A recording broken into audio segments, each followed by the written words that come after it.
because we are kings and our words matter.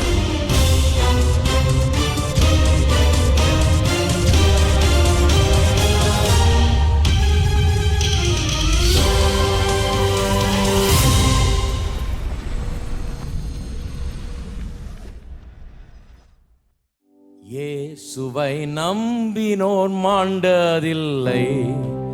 என்னென்ன துன்பங்கள் நேரிட்டாலும் சிங்கத்தின் வாயினின்றும் ரட்சிப்பார்.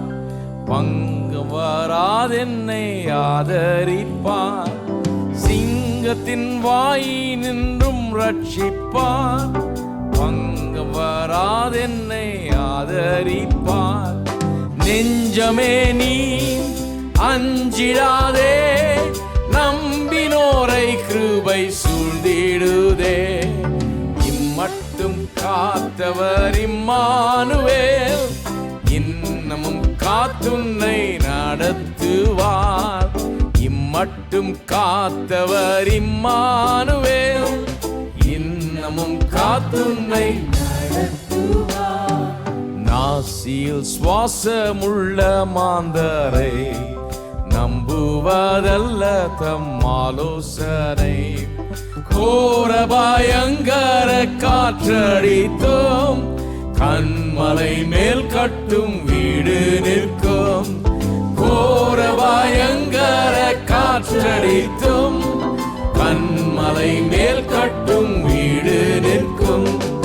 நெஞ்சமே நீ அஞ்சிடாதே, நம்பினோரை கிருபை சூழ்ந்திடுதே. இம்மட்டும் காத்தவர் இம்மானுவேல், இன்னமும் காத்துன்னை நடத்துவார். இம்மட்டும் காத்தவர் இம்மானுவேல், இன்னமும் காத்துன்னை நடத்துவார். விசுவாசத்தால் நீதிமான் பிழைப்பான், வறட்சி மிகுந்த காலத்திலும். பக்தன் வலது பாரிசத்திலே கர்த்ததாம் நிற்பதால் அசைந்திடான். பக்தன் வலது பாரிசத்திலே கர்த்ததாம் நிற்பதால் அசைந்திடான். நெஞ்சமே நீ அஞ்சிடாதே, நம்பினோரை கிருபை சூழ்ந்திடுதே. இம்மட்டும் காத்தவர் இம்மானுவேல், இன்னமும் காத்துன்னை நடத்துவார். இம்மட்டும் காத்தவர் இம்மானுவேல், இன்னமும் காத்துன்னை நடத்துவார். இயேசுவின் நாமத்தில் ஜெயம் பெற்றே ஏகி பறந்திடும் பக்தரோடே சேர்ந்தென்றும் வாழ்ந்திடும் ஐக்கியத்திலே. ஜெய கம்பீரமே உமக்குண்டே, சேர்ந்தென்றும் வாழ்ந்திடும் ஐக்கியத்திலே. ஜெய கம்பீரமே உனக்குண்டே. நெஞ்சமே நீ அஞ்சிடாதே, நம்பினோரை கிருபை சூழ்ந்திடுதே. இம்மட்டும் காத்தவர் இம்மானுவேல், இன்னமும் காத்துன்னை நடத்துவார். இம்மட்டும் காத்தவர் இம்மானுவேல், இன்னமும் காத்துன்னை நடத்துவார். அங்கே அநேக வாசஸ்தலங்கள் அன்பின் பிதா வீட்டில் ஜொலிக்குதே. நேர்த்தியான இடங்களிலும் தான் நித்திய பங்கு கிடைத்திடுமே. நேர்த்தியான இடங்களிலும் தான் நித்திய பங்கு கிடைத்திடுமே. நெஞ்சமே நீ அஞ்சிடாதே, நம்பினோரை கிருபை சூழ்ந்திடுதே. இம்மட்டும் காத்தவர் இம்மானுவேல், இன்னமும் காத்துன்னை நடத்துவார். இம்மட்டும் காத்தவர் இம்மானுவேல், இன்னமும் காத்துன்னை நடத்துவார். இம்மட்டும் காத்தவர் இம்மானுவேல்,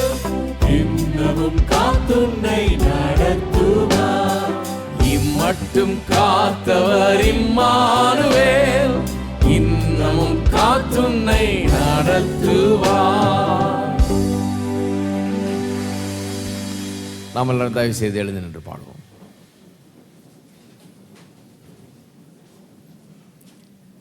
உலகெங்கிலும் இருந்து இந்த காலை வேளை தொலைக்காட்சியின் மூலமாகவும் இணையதளத்தின் மூலமாகவும் எங்களோடு கூட இந்த காலை ஆராதனையிலே பங்கெடுத்துக் கொண்டிருக்கிறோம் யாவரையும் ஆண்டவராகிய இயேசுவின் நாமத்திலே அன்புடன் வரவேற்கிறேன்.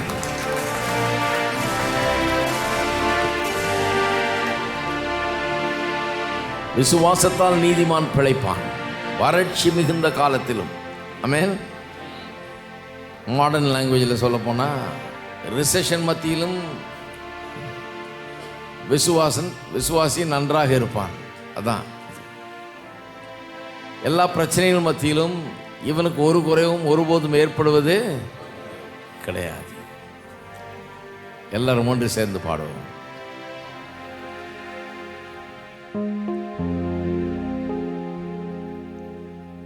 அனைத்தையும் அருளிடும், எனக்கென தந்திடும், பலக்காரம் என்னை உயர்த்திடோ என் தேவனே. அனைத்தையும் அருளிடோ, எனக்கென தந்திடும், பலக்காரம் என்னை உயர்த்திடோ என் தேவனே. அனைத்தையும் அருளிடோ, எனக்கென தந்திடும், பலக்கரம் என்னை உயர்த்திடும் என் தேவனே. மறுபடியும். அனைத்தையும் அருளிடும், எனக்கென தந்திடும், பலக்கரம் என்னை உயர்த்திடும் என் தேவனே. உள்ளுள்ள இடங்களில் இந்தனை நித்தம் சுகமாய் நடத்திடும், கழுகினை போல் என்னை சுமந்திடோ என் தேவனே. உள்ளுள்ள இடங்களில் எந்தனை நித்தம் சுகமாய் நடத்திடும், கழுகினை போல் என்னை சுமந்திடோ என் தேவனே. உள்ளுள்ள இடங்களில் எந்தனை நித்தம் சுகமாய் நடத்திடும், கழுகினை போல் என்னை சுமந்திடோ. எல்லாரும். புல்லுள்ள இடங்களில் எந்தனை நித்தம் சுகமாய் நடத்திடும், கழுகினை போல் என்னை சுமந்திடோ. யெகோவா ஈரே, யெகோவா ஈரே, யெகோவா ஈரே, யெகோவா ஈரே. அனைத்தையும் அருளிடோ, எனக்கென தந்திடும், பலக்கரம் என்னை உயர்த்திடோ என் தேவனே. அனைத்தையும் அருளிடும், எனக்கென தந்திடும், பலக்கரம் என்னை உயர்த்திடும் என் தேவனே. செட்டை நிழலில் அடைக்கலம், தீங்குகள் நேராமல் காத்திடும், கழுகினை போல் என்னை சுமந்திடும் என் தேவனே. செட்டையின் நிழலில் அடைக்கலம், தீங்குகள் நேராமல் காத்திடும், கழுகினை போல் என்னை சுமந்திடும் என் தேவனே. எல்லாரும். செட்டையின் நிழலில் அடைக்கலம், தீங்குகள் நேராமல் காத்திடும், கழுகினை போல் என்னை சுமந்திடும் என் தேவனே. செட்டையின் நிழலில் அடைக்கலம், தீங்குகள் நேராமல் காத்திடும், கழுகினை போல் என்னை சுமந்திடும் என் தேவனே. யெகோவா ஈரே, யெகோவா ஈரே,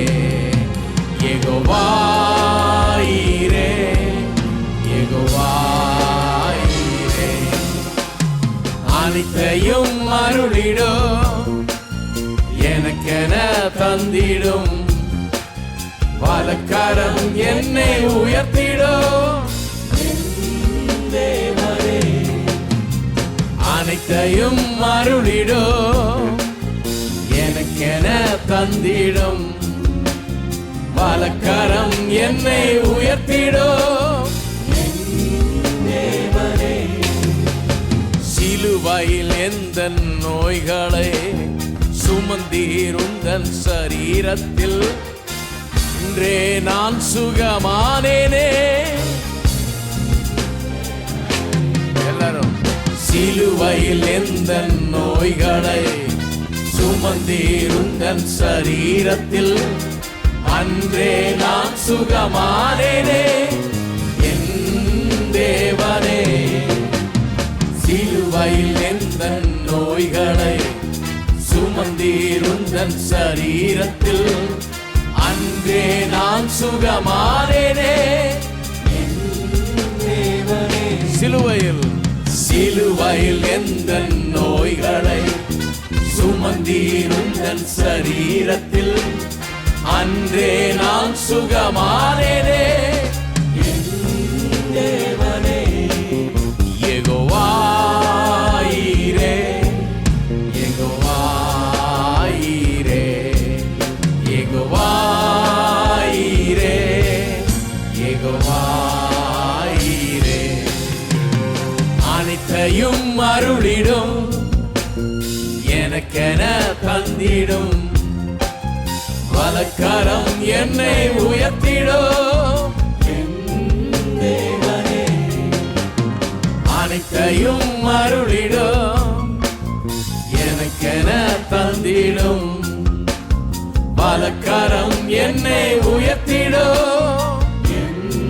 தேவனே தேவனால் பிறந்தவன் எவனுமே உலகத்தை ஜெயிப்பவன் என்றுமே, மலைகளையும் பதராக்குவேன். என் தேவனே தேவனால் பிறந்தவன் எவனுமே உலகத்தை ஜெயிப்பவன் என்றுமே, மலைகளையும் பதராக்குவேன்.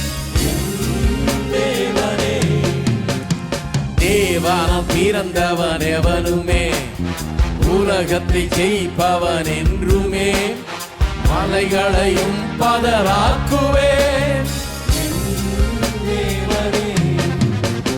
தேவனால் பிறந்தவன் எவனுமே உலகத்தை ஜெயிப்பவன் என்றுமே, மலைகளையும் பதராக்குவேன்.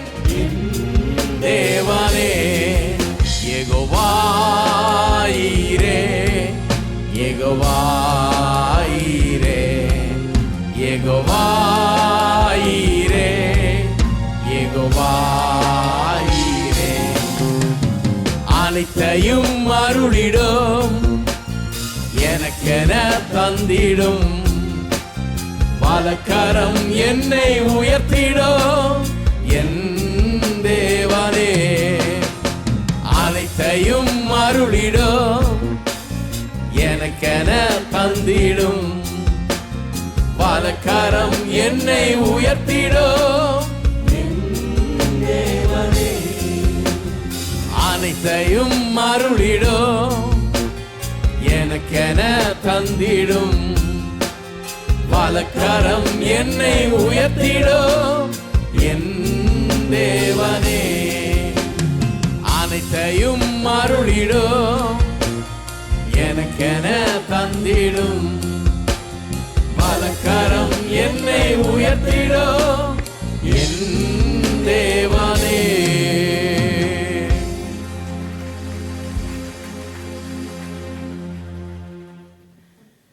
யெகோவா ஈரே. யெகோவா ஈரே என்றால் கர்த்தர் பார்த்துக் கொள்வார் என்று அர்த்தம் சொல்லுகிறார்கள். ஆபிரகாமுடைய மகனை கொண்டு போய் கர்த்தர் பலியிட சொல்கிறார். போகும்போது அவன் கேட்குறான், பையன் எல்லாம் இருக்குது, பலி எங்கே? கர்த்தர் பார்த்துக் கொள்வார்ன்றான். அந்த ஒரு பலி எல்லாத்தையும் பார்த்துக்கிட்டுச்சு.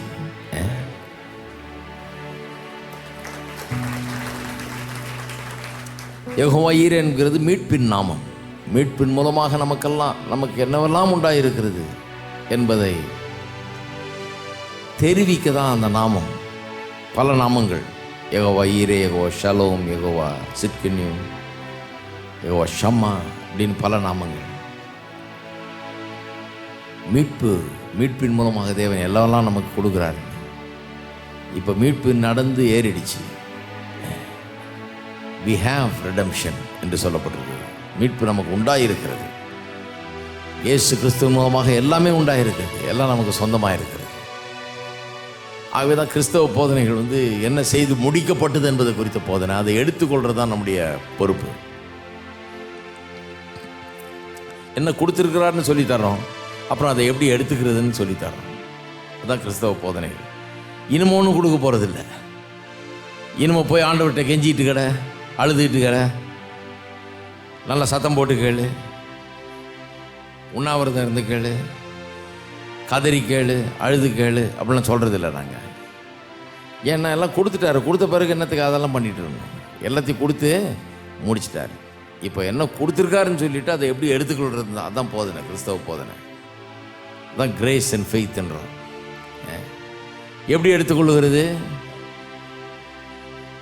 வாயை முதல்ல யூஸ் பண்ணாங்க. எடுத்துக்கொள்றது வாயினால தான் எடுக்கணும். அவர் செஞ்சிருக்கிறாரே, என்னை உன்னை விட்டு விலகுவதும் இல்லை, உன்னை கைவிடுவதும் இல்லை என்று அவர் சொல்லி இருக்கிறாரே.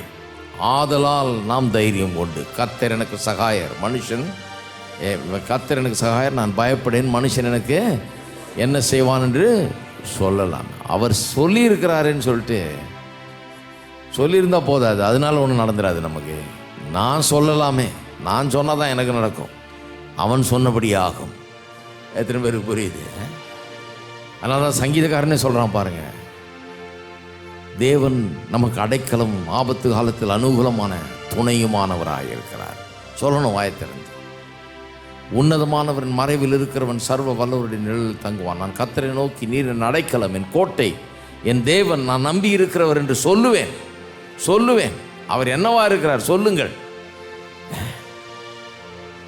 இன்னைக்கு சொல்லுவோம், கர்த்தர் நமக்கு என்னவா இருக்கிறார்னு வாயத்திறந்து சொல்லுவோம். சொல்லும் போது அது நம்முடையதாகிறது. எல்லாரும் சரி. நீர் என் மறைவிடம், நீரை தீருள்ளத்தை மீட்பின் கவிகளா நான் பயப்படும் நாளில் உம்மை நம்புவேன், உம்மை நம்புவேன்.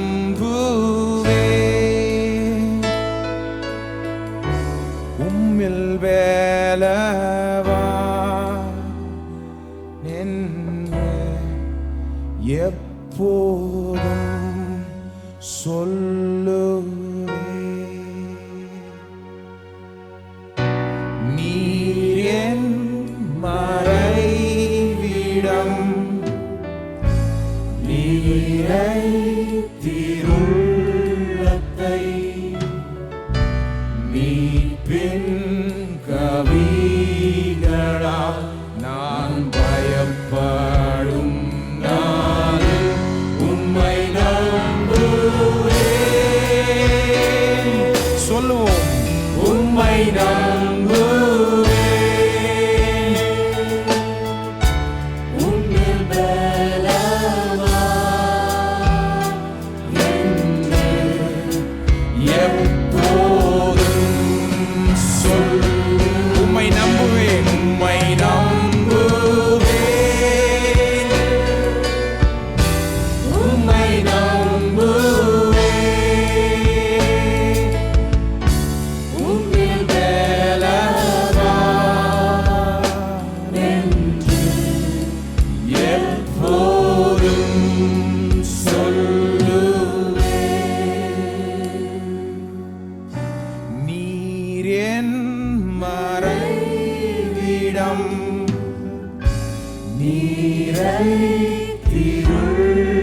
பலத்தை மீட்பின் கவிகளா நான் பயப்படும் நாளில் உம்மை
கடலலைகள் சீரும்போது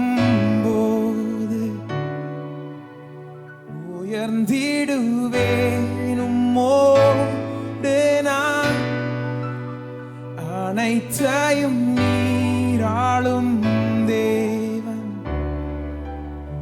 அறிந்து நான் அமர்ந்திருப்பேன்.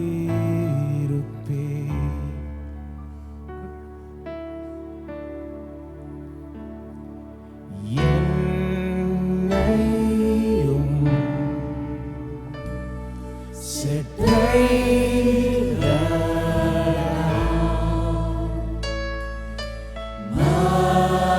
மறைத்து காத்திடுவீரே. கடலலைகள் சீரும் போது உயர்ந்திடுவேன் உம்மோடு நான் அனைத்தையும் நீராளும் தேவன் அறிந்து நான். திரும்ப பாடும். கடலலைகள் சீரும் போது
நான்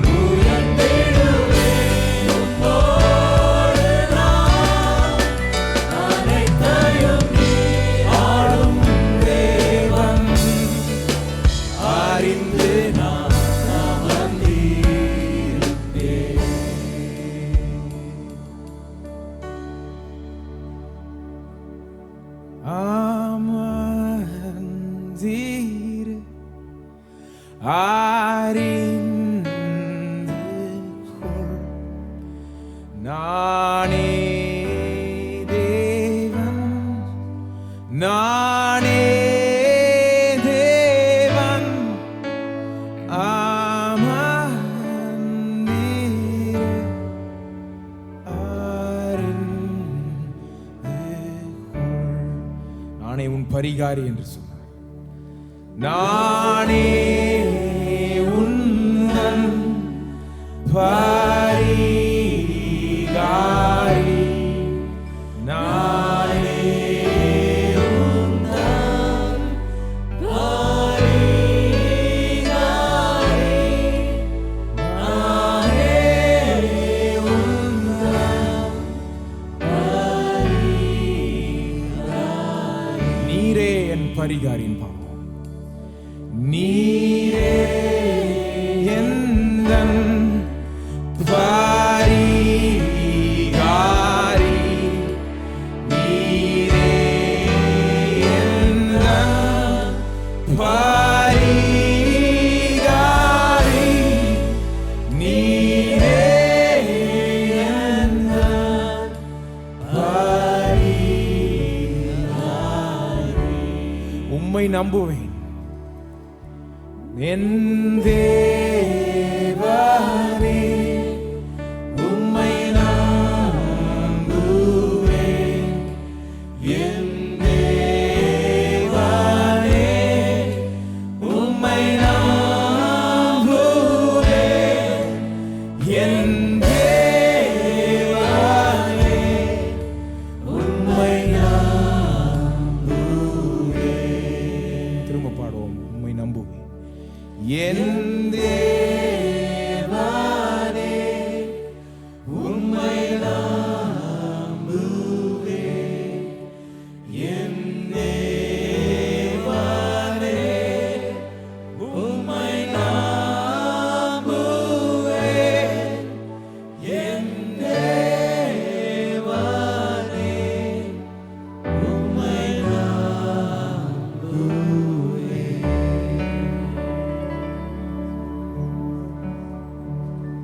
கர்த்தரை நம்புகிற மனுஷன் பாக்கியவான். எத்தனை பேர் கர்த்தரை நம்புறீங்க? ஆண்டவராகிய இயேசுவை நம்புங்கள், ஒருபோதும் வெட்கப்பட்டு போவதில்லை. கர்த்தர் மீது உங்கள் பாரத்தை எல்லாம் இறக்கி வையுங்கள், அவர் உங்களை விசாரிக்கிறவராக இருக்கிறார். உங்கள் பிரச்சனையின் மத்தியில் அவரை நம்புங்க. அவர் நல்லவர், வல்லவர், அவர் பெரியவர்.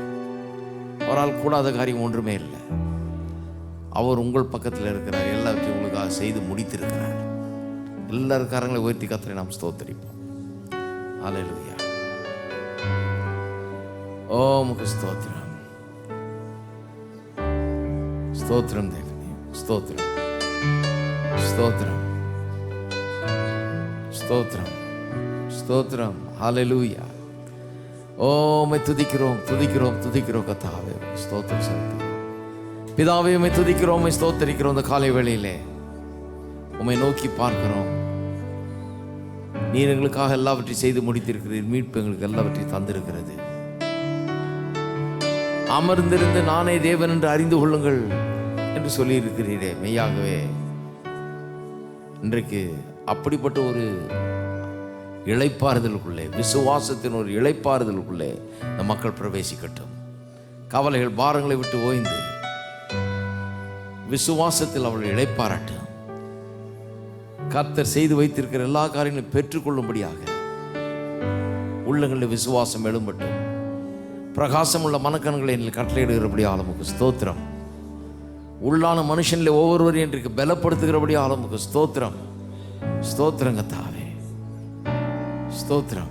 சகல சத்தியத்துக்குள் நடத்துகிறபடி ஆளும் ஸ்தோத்திரம். வெற்றியும் வாழ்வும் ஒவ்வொருவருக்கும் உண்டாக இருக்கட்டும். தேவ சமாதானம் ஒவ்வொருவரை ஆட்கொள்ளட்டும். இயேசுவின் நாமத்தில் ஜெபிக்கிறோம். ஆமென். கர்த்தருடைய வார்த்தைக்கு செல்வோம். எபேசியர்களது நிருபம்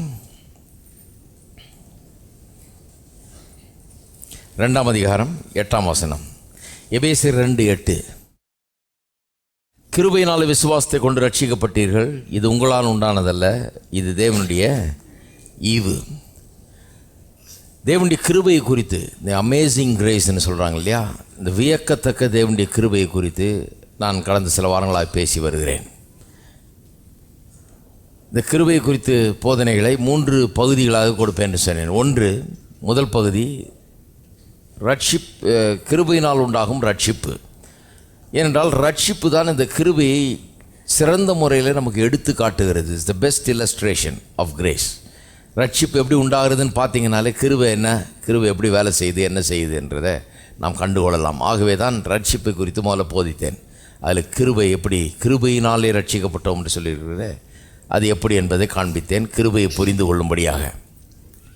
வேத வசனமே அப்படியே சொல்லுது. எபேசியர் 2ஆம் அதிகாரத்தில் 5ஆம் வசனத்திலேருந்துலாம் வாசித்து பார்த்தீங்கன்னா, 6ஆம் வசனத்தெல்லாம் வாசித்து பார்த்தீங்கன்னா, தம்முடைய கிருபையின் மகா மேன்மையான ஐஸ்வர்யத்தை வருங்காலங்களில் விளங்கச் செய்வதற்காக, அதுக்காக தான் கிருபையினாலே விசுவாசத்தை கொண்டு நாம் ரட்சிக்கப்பட்டோமா. தேவன் தம்முடைய கிருபையின் மகா மேன்மையின் ஐஸ்வர்யத்தை விளங்க பண்ண வேண்டும் என்று விரும்புகிறாராம். எல்லாருக்கும் அது தெரியப்படுத்தணும். தம்முடைய கிருபையை எல்லாரும் அறிந்து கொள்ள வேண்டும் என்று தேவன் விரும்புகிறாராம். அதுக்காக தான் இந்த விதத்தில் ரட்சிக்கிறார் என்று சொல்லப்பட்டிருக்கிறது. 2ஆம் பகுதியாக காக்கும் கிருபை அல்லது முடிவு பரியந்தும் காக்கும் தேவ கிருபையை குறித்து நாம் பார்த்தோம். ரட்சிப்பு மட்டும் இல்லை, முடிவு பரியந்தும் நம்மை காக்கிறார். உங்களுக்குள்ளாக ஒரு கிரியை துவக்கிறவர் முடிவு பரியந்தும் நடத்தி வருவார் என்று நம்பி கர்த்தரை நான் ஸ்தோத்திரிக்கிறேன் என்ற அப்போஸ்தலனாகிய பவுல் சொல்லுகிறார். விசுவாசிகள் மத்தியில் 1000 குறைய காண்கிறார். ஆனால் அவருக்கு தெரியுது, இல்லை கடவுள் ஆரம்பிச்சிட்டார் ஒரு வேலையை, உள்ள முடிவு வரையும் அதை வெற்றிகரமாக நடத்துவார் என்று கர்த்தரை ஸ்தோத்தரிக்கிறார். அப்படி நடத்துவதற்கு, முடிவு வரையும் நம்ம கொண்டு போய் சேர்க்கிறதுக்கு எப்படி தேவன் 10 விதமான ஏற்பாடுகளை செய்து வைத்திருக்கிறார் என்பதை குறித்து நான் காண்பித்தேன். இவ்வளவு ஏற்பாடு நமக்கு பண்ணி வச்சுருக்கனால நம்ம ஃபெயில் ஆகிறது ரொம்ப கஷ்டம். கண்டிப்பாக அது நிறைவேறும். நம்முடைய ரட்சிப்பு நிறைவேறும். தேவனுடைய நோக்கங்கள் நம்முடைய வாழ்க்கையில் நிறைவேறுவதற்கு, அப்படி நடத்துவதற்கு தேவன் எல்லா உபகரணங்களையும் எல்லா உதவிகளையும் ஏற்பாடுகளையும் ஏற்கனவே செய்து வைத்திருக்கிறார். 10 ஏற்பாடுகளை குறித்து பேசினேன். இப்பொழுது 3ஆவது பகுதியாக லிவிங் பை கிரேஸ், விசுவாசத்தினாலே வாழ்வது, அதை கிருபையினாலே வாழ்வது என்றால் என்ன என்பது குறித்து பேசி கொண்டிருக்கிறோம். கடந்த 2 வாரங்களாக இதை குறித்து பேசினேன். கிருபையினாலே வாழ்வது அப்படின்ட்டு. கிருபை என்றால் என்ன என்பதை நினைவுபடுத்துகிறேன். கிருபை என்றால் என்ன? கிருபை என்றால் தகுதியற்றவர்களுக்கு தேவன் காட்டும் தயவு. இன்னும் இப்படி சொல்லலாம், தகுதியின் அடிப்படையில் அல்ல, தேவன் தம்முடைய கிருபையின் அடிப்படையில் நம்மை பார்க்கிறார். நம்முடைய தகுதி கணக்கில் வர்றதே கிடையாது. ஏனென்றால் நம்ம உலகத்தில் பிறந்து நன்மை தீமை செய்வதற்கு முன்பதாகவே நம் மீது அவர் கிருபை காட்டிவிட்டார். ஆகவே நாம் செய்கிற நன்மையோ தீமையோ அதை அவருடைய மனதை மாற்றுகிறது இல்லை, ஃபேவரபுளாகவோ அல்லது அகென்ஸ்டாகவோ மாற்றுகிறது கிடையாது. நமக்கு சாதகமாகவோ பாதகமாகவோ அதை மாற்றுகிறது கிடையாது. ஏனென்றால் தேவன் நாம் உண்டாவதற்கு முன்பதாகவே கிருபையை நமக்கு காண்பித்து விட்டார் என்று வேதவசனம் நிச்சயமாய் போதிக்கிறது. சரி, இந்த கிருபையினால் வாழ்வதை நாம் புரிந்து கொள்ள வேண்டும் என்றால், இந்த கிருபையும் விசுவாசம் எப்படி செயல்படுகிறது, ஒன்றோடொன்று இணைந்து செயல்படுகிறது என்பதை புரிந்து கொள்ள வேண்டும். ஏனென்றால் கடந்த 2 வாரமாக நாம் பார்த்தது போல் நிறைய பேர் என்ன நினைக்கிறாங்க, ஏதாவது ஒரு பகுதியை வலியுறுத்துகிறார்கள். சிலர் கிருபையை மட்டும் வலியுறுத்துகிறாங்க, சிலர் விசுவாசத்தை மட்டும் வலியுறுத்துகிறார்கள். விசுவாசமும் சரி கிருபையும் சரி ரெண்டுமே தனியாக செயல்படக்கூடியது அல்ல. விசுவாசம் உங்களுக்கு இருக்குன்னு வச்சுக்கோங்க, கிருபை ஒன்றுமே தரலைன்னா விசுவாசம் எடுக்கிறதுக்கு ஒன்றுமே கிடையாது. தனியாக விசுவாசம் இருந்து பிரயோஜனம் இல்லை. விசுவாசத்தை வச்சு என்ன பண்ண போகிறீங்க? கிருபை ஒன்றுமே தரலைன்னா வெறும் விசுவாசம் இருந்தால் என்ன பண்ண முடியும்? ஒன்றும் பண்ண முடியாது. வெறும் கிருபை மட்டும் இருந்து, கிருபை என்னன்னா கடவுள் தர்றது, கடவுளுடைய கிருபை நமக்கு எல்லாவற்றையும் அருளுகிறது. விசுவாசம் என்ன? விசுவாசம் தேவன் அருளினதை எடுத்துக்கொள்ளுகிறது. அப்போ விசுவாசம் மட்டும் இருந்தால், தேவன் எதையும் கொடுக்கலன்னா நம்ம எடுத்துக்கிறதுக்கு ஒன்றுமே கிடையாது. இருந்தால் தானே எடுத்துக்கிறதுக்கு. அதே மாதிரி கிருபை மட்டும் இருந்து விசுவாசம் இல்லைன்னா தேவன் எவ்வளவு கொடுத்திருந்தாலும் நமக்கு ஒன்றுமே சொந்தமாகாது. ஆகவே இது ரெண்டும் எப்படி ஒன்றா சேர்ந்து கிரியை செய்கிறது என்று பார்த்தால்தான் நம்முடைய நடைமுறை வாழ்க்கை, கிருபையிலே நாம் வாழுகிற வாழ்க்கை வெற்றிகரமாக நமக்கு அமையும். இல்லைன்னா நடைமுறை வாழ்க்கை பல பிரச்சனைகளை சந்திக்க வேண்டியதாக இருக்கும். கடவுள் இவ்வளோ கொடுத்துருந்தோம், நாம் ஒரு ஓட்டாண்டி போல் இருப்போம். அல்லது கடவுள் இனிமே தான் தரப்போகிறாருன்னு நினச்சிக்கிட்டு விசுவாசத்தை தவறாக பயன்படுத்த ஆரம்பிச்சிருவோம். தேவனுடைய கையை முறுக்கி அவர்கிட்ட கெஞ்சி அழுது கதறி கூப்பிட்டு என்னமாவது பண்ணி அவர்கிட்ட வாங்கிடலான்னு நினைப்போம். அதெல்லாம் செல்லாது. ஏன்னா அதன் அடிப்படையில் தேவன் தர்றது கிடையாது. உங்கள் கண்ணீரின் அடிப்படையில் தர்றது கிடையாது. அவர் கிருபையின் அடிப்படையில் ஏற்கனவே கொடுத்து வைத்து விட்டார். வெறும் கிருபையை மட்டும் வலியுறுத்தினோம்னா எப்படி போயிடுவோம்? சிலர், நான் 2 வாரமாக போதிச்சுட்டு வர்றேன் அதை பற்றி, சிலர் ஒரு எக்ஸ்ட்ரீமுக்கு போயிட்டாங்க. என்னென்னா, எல்லாமே கடவுளுடைய செயல்தான். நம்முடைய வாழ்க்கையில் நடக்கிற எல்லாமே கடவுள் நடப்பிக்கிறார் அல்லது அனுமதிக்கிறார். கடவுள் அதை ஆர்டைன் பண்ணியிருக்கிறார் அல்லது பர்மிட் பண்ணுறார் அப்படிங்கிற விதத்தில் பார்க்குறான். அவர் நடப்பிக்கிறார் அல்லது அனுமதிக்கிறார். இல்லைன்னா நடக்குமா? கடவுளுடைய சித்தம் இல்லாமல் ஒன்றுமே நம்முடைய வாழ்க்கையில் நடக்காது. இப்படின்றது ரொம்ப பாப்புலர் ஒப்பீனியன், ஜனங்க மத்தியில் ரொம்ப பாப்புலர் ஒப்பீனியன். இன்னும் கேட்டால் நான் இன்றைக்கி சொல்கிறது ரொம்ப பெரிய சர்ச்சைக்குரிய ஒரு காரியம். நிறைய பேர் ஐயோ அது அப்படி இல்லைன்னுவாங்க. ஆனால் சொல்லுகிறேன், வேத வசனம் முழுக்க அது இப்படி தான் போதிக்கிறது. எல்லாமே நாம் தேவனுடைய சித்தப்படி தான் நடக்கிறது, தேவனுடைய பர்மிஷன் படி தான் நடக்கிறது. அவர் தான் நடப்பிக்கிறார் அல்லது அனுமதிக்கிறார், அதனால தான் நம்முடைய வாழ்க்கையில் எல்லாம் நடக்குதுன்னு நாம் நினச்சோம்னா பெரிய தவறு செய்கிறவர்களாக ஆகிவிடுகிறோம். என்ன தவறு செய்ய ஆரம்பிச்சிருவோம்? எல்லாத்துக்கும் நம்முடைய வாழ்க்கையை திறந்து கொடுத்துருவோம். நல்லது கெட்டது எல்லாம் நடக்கும்படியா இது தேவனுடைய செயல், இது தேவனுடைய அனுமதி பெற்ற காரியம் என்று எண்ணி நம்முடைய வாழ்க்கையில் எல்லா காரியங்களுக்கும் வாசலை திறந்து அனுமதி கொடுத்து விடுவோம் நம்மளே. இது ரொம்ப பிசாசுக்கு ரொம்ப வசதியாக போய் திருடனுக்கு வீட்டை திறந்து வச்ச மாதிரி ஆயிடுச்சு. நல்லா உள்ளே பூந்து விளையாண்டி எல்லாத்தையும் சுத்தமாக காலி பண்ணிவிட்டு தொடச்சி எடுத்துகிட்டு போயிடுவான். நிறைய பேருடைய வாழ்க்கை அப்படி ஆயிடுச்சு பாருங்கள். என்ன அவங்க நினச்சிட்டு இருக்காங்க, கெட்ட காரியங்கள்லாம் நடக்கும்போது கூட கடவுள் தான் இதை பண்ணுறாரு, கடவுள் தான் அனுமதிக்கிறாரு அப்படிங்கிறது அவருடைய எண்ணம். இது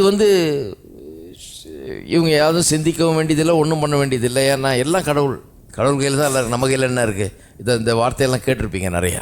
நம்ம கையில் என்ன பிரதர் இருக்குது? கடவுள் கையில் தான் எல்லாம் இருக்குது. நாம் என்ன செய்ய முடியும்? கடவுள் தான் எல்லாம் நடப்பிக்கிறாரு.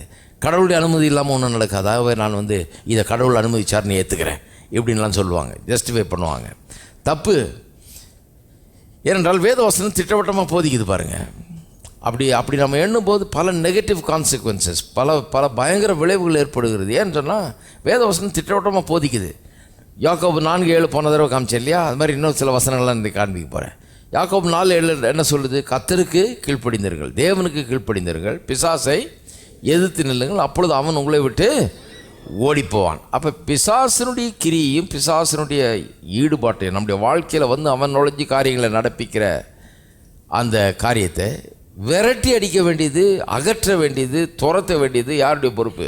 நம்முடைய பொறுப்பு. கர்த்தருக்கு கீழ்ப்படிங்கள். அப்போ கர்த்தர் நம்முடைய வாழ்க்கையில் ஒன்று நடத்துகிறாருன்னா நாம் இருதயத்தை திறந்து கொடுக்குறோம், அவரை வரவேற்கிறோம். ஆண்டவரே உம்முடைய சித்தம் போல் என்னுடைய வாழ்க்கையில் செய்யும்னு சொல்கிறோம் இல்லையா?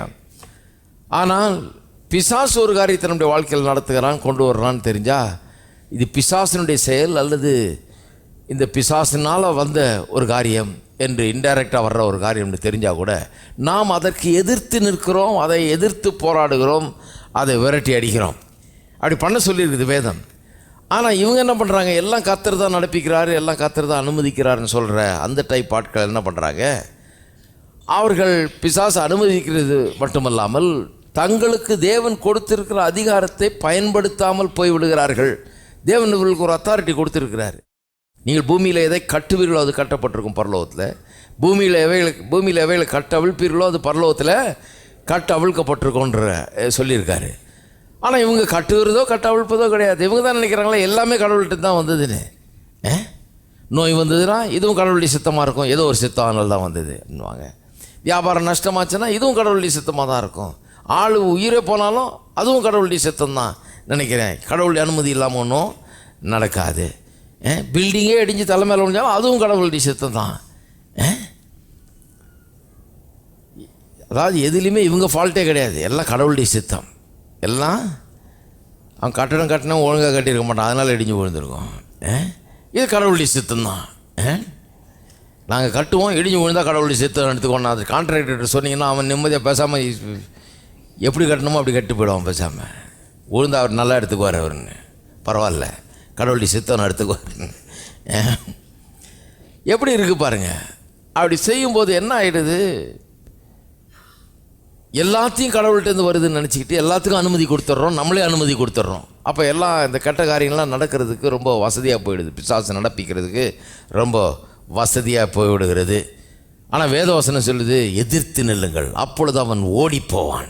உங்கள் சூழ்நிலைகள், நிறைய சூழ்நிலைகள், இந்த பிசாசின் கிரியைகள் அல்லது இந்த விழுந்து போன உலகத்திலே அது நிமித்தமாக இன்டைரக்டாக பிசாசு முதல்ல ஆரம்பித்து வச்சது, இன்றைக்கி அது தொடருது.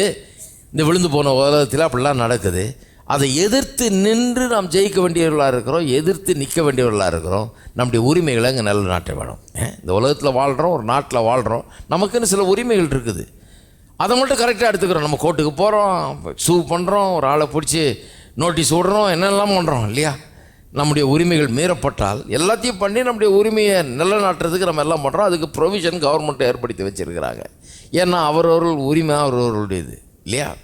அதே போல் ஆவிக்குரிய விதத்தில் இருக்குது பாருங்கள். கர்த்தர் நமக்கு சில உரிமைகளை தந்திருக்கிறார், அதிகாரத்தை தந்திருக்கிறார். நீ பிசாசை வரட்டுன்னு சொல்லியிருக்கிறார், எதிர்த்து நெல் அப்பா அவன் ஓடி போவான்னு சொல்லியிருக்கிறாரு.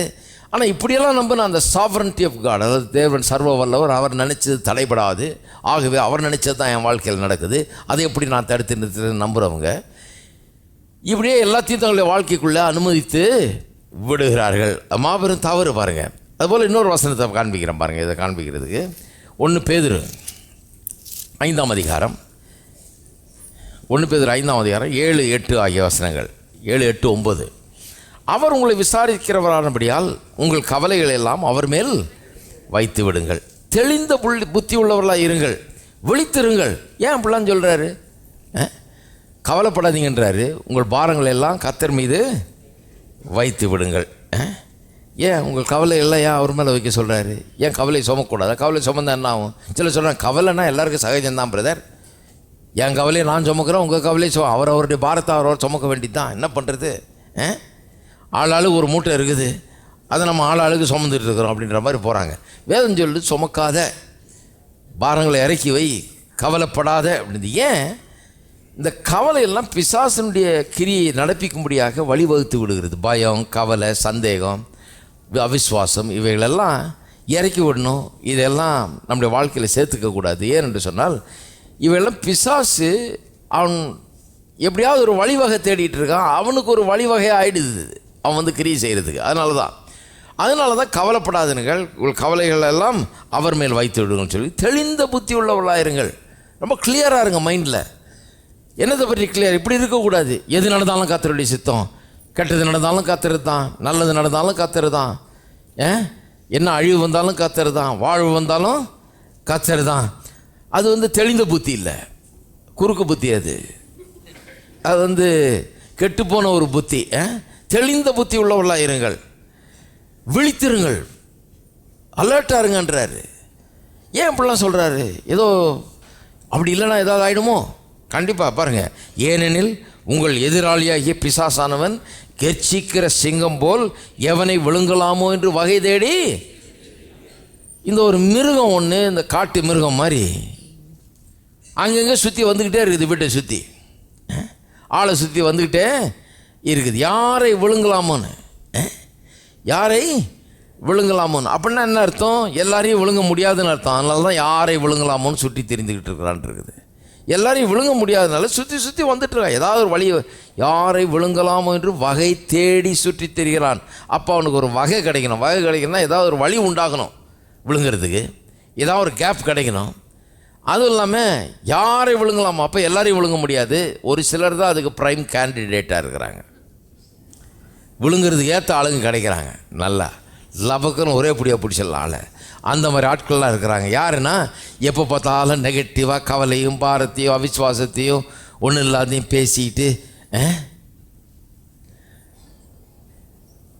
அவங்க பாருங்கள், எப்போ பார்த்தாலும் தங்களுடைய வாழ்க்கையே நெகட்டிவாக தான் பார்த்து, எப்போ பார்த்தாலும் அப்படி சொல்லுவாங்க. எல்லா ஆக்சிடெண்ட்டும் எனக்கு தான் பிரதர் நடக்கும், உங்களுக்கு நடக்காது, எனக்கு தான் நடக்கும். இங்கே பாருங்கள், இங்கே ஒரு அடி, இந்த காலில் அடி, இந்த கையில் அடி, எனக்கு அடிப்படாத இடமே இல்லை. ஒருத்தர் சொல்கிறாரு, அவ்வளோ உடம்புல அடி இருக்குதுங்க, எத்தனை தடவை விழுந்து எந்திரிச்சிருக்கிறேன். அடே அப்போ மெடலை கொடுத்துடலாம் இவருக்கு ஒரு தனி ஒலிம்பிக் மெடலை கொடுத்துடலாம், எத்தனை அடி வாங்கியிருக்கிறாருன்னு. இப்படி சொல்லி சரி போயிட்டு வர்றேங்க, பத்திரமா போங்கன்னு சொல்லி அனுப்புவாங்க அவங்க வேறு. ஏன்னா இவ்வளோ அடி வாங்கியிருக்கிறாரு, இத்தனை தடவை விழுந்து எலும்பு உடைச்சிருக்கிறாரு. கண்டிப்பாக போய் இந்த தடவையும் விழுந்து எங்கேயாவது உடைச்சிட்டு தான் வருவார். ஏன்னா பேச்சு அப்படி, புத்தி அப்படி, அந்த இது அப்படி. பிசாசுக்கு வாசலை திறந்து விட்டா மாதிரி ஆயிடுச்சு. எல்லாரையும் அவன் விழுங்க முடியாது, எல்லார்ட்டையும் அவன் நினச்சதை செஞ்சிட முடியாது. பிசாசு ஒன்றும் சர்வ வல்லவன் கிடையாது. அவன் எல்லாத்தையும் நடப்பி தர்றதுக்கு அவனுக்கு ஏதாவது வழி உண்டானாதான், வகை உண்டானாதான், யாராவது அவனுக்கு இடம் கொடுத்தால்தான், வாசலை திறந்து விட்டால் தான் உள்ளே வர முடியுமோ இல்லையே. இல்லை, நாம் அனுமதிக்காமல் அவன் உள்ளே வரவே முடியாது. நாம் அனுமதிக்காமல் அவன் உள்ளே வரவே முடியாது. ஆனால் இந்த மாதிரி எல்லாமே கடவுள் தான் பண்ணுறாரு அல்லது அனுமதிக்கிறாருன்னு நினைக்கிறவங்க பிசாசை தங்களுடைய வாழ்க்கையில் கட்டவிழ்த்து விட்டு விடுகிறார்கள். சும்மா they turn the devil loose. உள்ளே வாசலை திறந்து உள்ளே போய் ஆடிக்கோன்னு சொல்லி அனுமதி கொடுத்துட்றார்கள். தவறு. எதை எதுக்கணுமோ அதை எதுக்கணும், எதற்கு நம்ம வாசலை திறக்கணுமோ அதுக்கு திறக்கணும். கர்த்தருக்கு கீழ்ப்படிந்தீர்கள், பிசாசை எதிர்த்து நில்லுங்கள், அப்பொழுது அவன் ஓடிப்போவான். பாருங்கள், லவோதிக்கேய சபைக்கு இயேசு ஒரு செய்தியை கொடுக்குறார் யோவான் மூலமாக. இந்த சபைக்கு இதை சொல்லுன்றார். என்ன சொல்கிறாரு? வெளிப்படுத்தல் 3:20 சொல்லி, இதோ வாசலண்டையில் நின்று தட்டுகிறேன், ஒருவன் கதவை திறந்தால் நான் அவன் வீட்டுக்குள்ளே வந்து அவனோடு கூட போஜனம் பண்ணுவேன், அவன் என்னோடு கூட போஜனம் பண்ணுவான். இப்படி சொல்கிறாரு.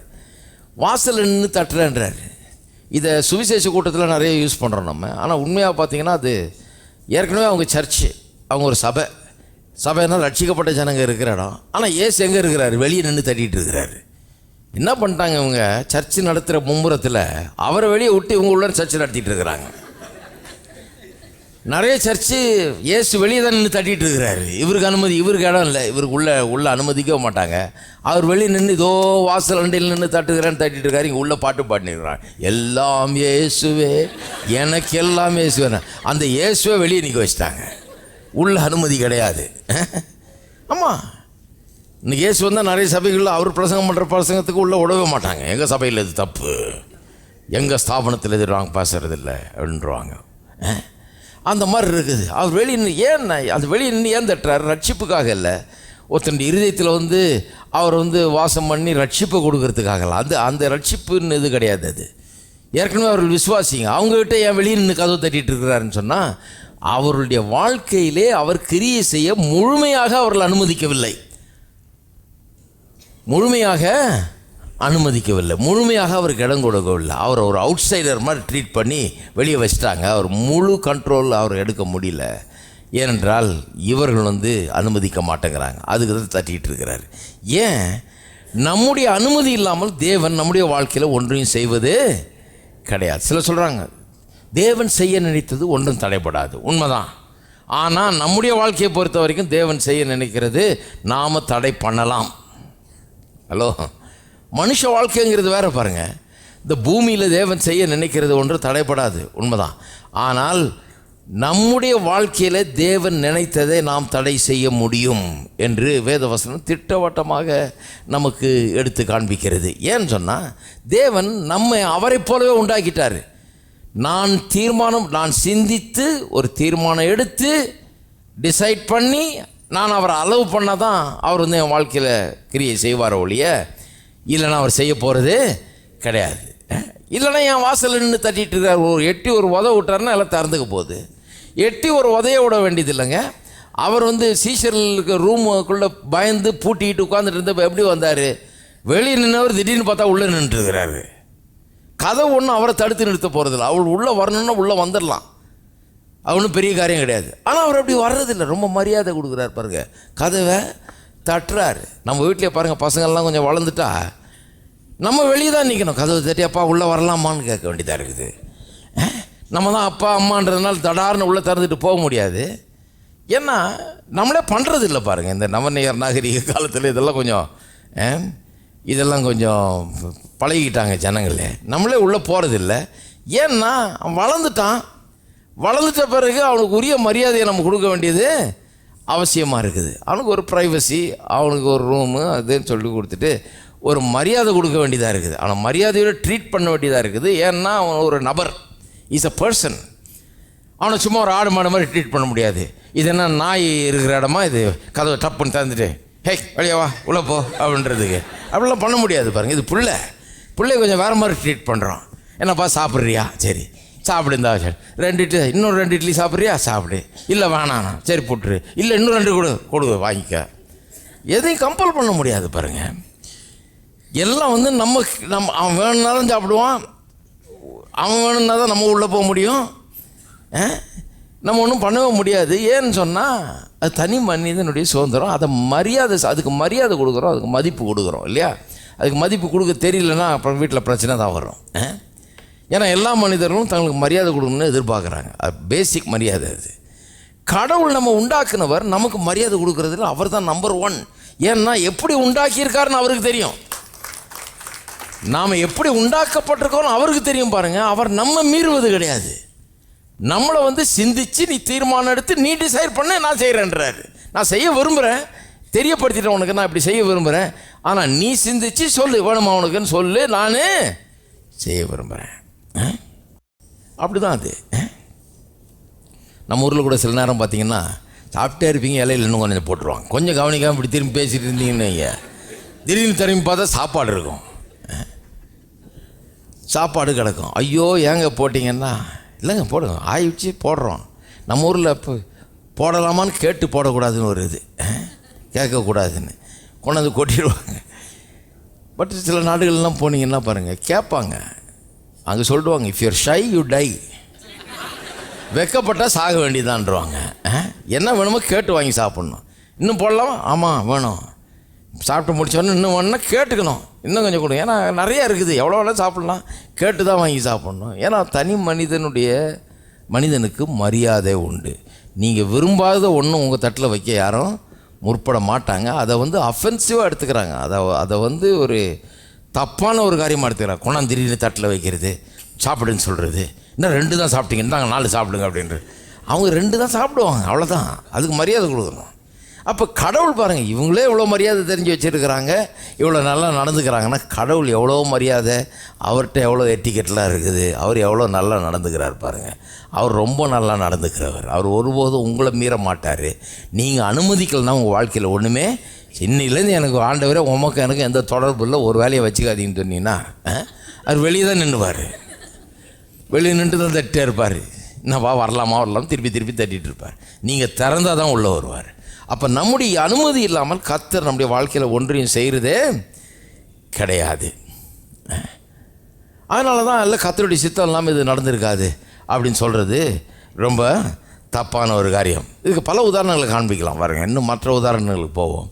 இஸ்ரவேல் ஜனங்களை எடுத்துக்கொள்ளுங்கள். அடிமைத்தனத்தில் இருந்தார்கள் எகிப்தில். அவர்களை விடுவிச்சு தேவன் வெளியே கொண்டாடுறாரு. பாலும் தேனும் ஓடுகிற தேசத்துக்கு கொண்டு போகிறதுக்கு முன்னால் வனாந்தரத்தின் வழியாக பயணம் கொண்டு போகிறார் இல்லையா? இந்த வனாந்தரம் வந்து போகிற ரூட்டுங்க இது. அதாவது போய் சேரணுன்னா இந்த வனாந்தரத்தின் வழியாக போக வேண்டியதாக இருக்குது. ஒரு 11 நாள் ட்ரிப்பு இந்த வனாந்தரம் வழியாக. சில நேரத்தில் எங்கேயோ ஒரு இடத்துக்கு போகிறோம், ரோடு 100 கிலோமீட்டரும் நல்லா இருக்காது. ஒரு 10 கிலோமீட்டர் வந்து மேடும் பள்ளமாக இருக்கும், குண்டும் குழியுமாக இருக்கும். என்ன பண்ணுறது, அது அப்படி தான், அதான் ரூட்டு. அந்த 10 கிலோமீட்டரை கொஞ்சம் பொறுத்துக்க வேண்டியது தான், சகிச்சிக்க வேண்டியது தான். அதுக்கப்புறம் போய் சேர்ந்துடலாம். இதில் போகலன்னா அப்புறம் போகிறது கஷ்டம். அந்த பக்கமாக கொண்டு போகிறார். அதில் கொண்டு போகிறது வெறும் ரூட் அப்படின்னு மட்டும் கிடையாது.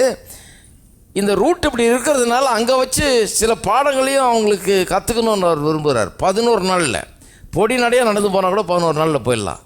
என்ன பாடம் கற்றுக்கணும்? அங்கே பாருங்கள், சாப்பாடு கிடையாது, தண்ணி கிடையாது, வனாந்தரம் ஒன்றும் கிடையாது, கடை கிடையாது, மார்க்கெட் கிடையாது, மீன் மார்க்கெட் கிடையாது, கறி மார்க்கெட் கிடையாது, ஒன்றும் கிடையாது, எந்த ஐட்டமும் கிடைக்காது. ஆனால் மூட்டையாக காசு வெள்ளி பொண்ணெல்லாம் வச்சுருக்கிறான், ஒன்றும் வாங்க முடியாது. அவ்வளோ காசை வச்சுட்டு ஒரு கடைக்கும் போக முடியாது. வனாந்தரம். ஒரு நிழல் கூட கிடையாது. நிழல் கிடைக்கணுன்னா கூட கடவுளை தான் நம்பணும், கடவுள் தான் நிழலாக இருக்கணும். ஆனால் அவர் இருக்கிறார் பாருங்க. வனாந்தரத்தில் வந்து கடவுள் அவர்களுக்கு நிழலாக இருக்கிறாரு, பகலில் மேகஸ்தம்பமாகவும் இரவில் அக்னி ஸ்தம்பமாகவும் இருந்து அவர்களை காக்கிறாரு.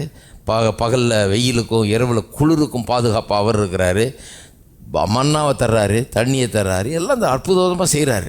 11 நாளில் இதை கற்பித்து 12வது நாளுக்குள்ளே கொண்டு போய் சேர்த்துறணுன்னு தான் அவருடைய சித்தம். இதுதான் அவருடைய சித்தம். பாலும் தேனும் ஓடுற தேசம் தான் அவருடைய சித்தம், வனாந்திரம் இல்லை அவருடைய சித்தம்.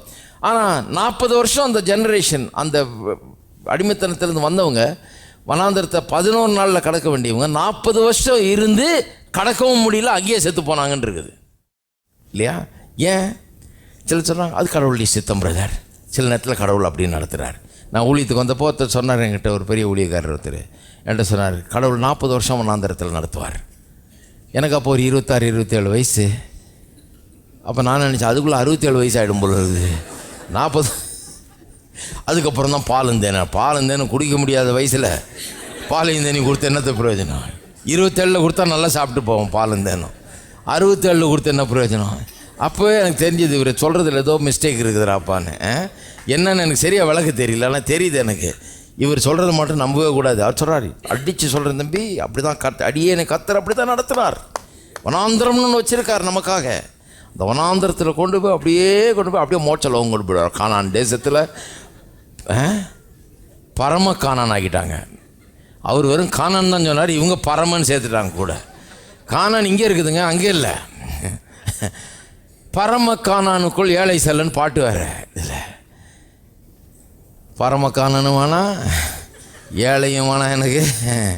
பாலும் தேனும் ஓடுற தேசம், நல்ல விசாலமான தேசம். இப்போ செல்வ செழிப்பான இடத்திற்கு எங்களை கொண்டு வந்து என்ற அந்த இடத்துக்கு நான் போகிறேன் அப்படின்னு சொல்ல அன்றைக்கே தீர்மானிச்சிட்டேன் பாருங்கள். அப்போ கடவுளுடைய சித்தம் அதுதான்.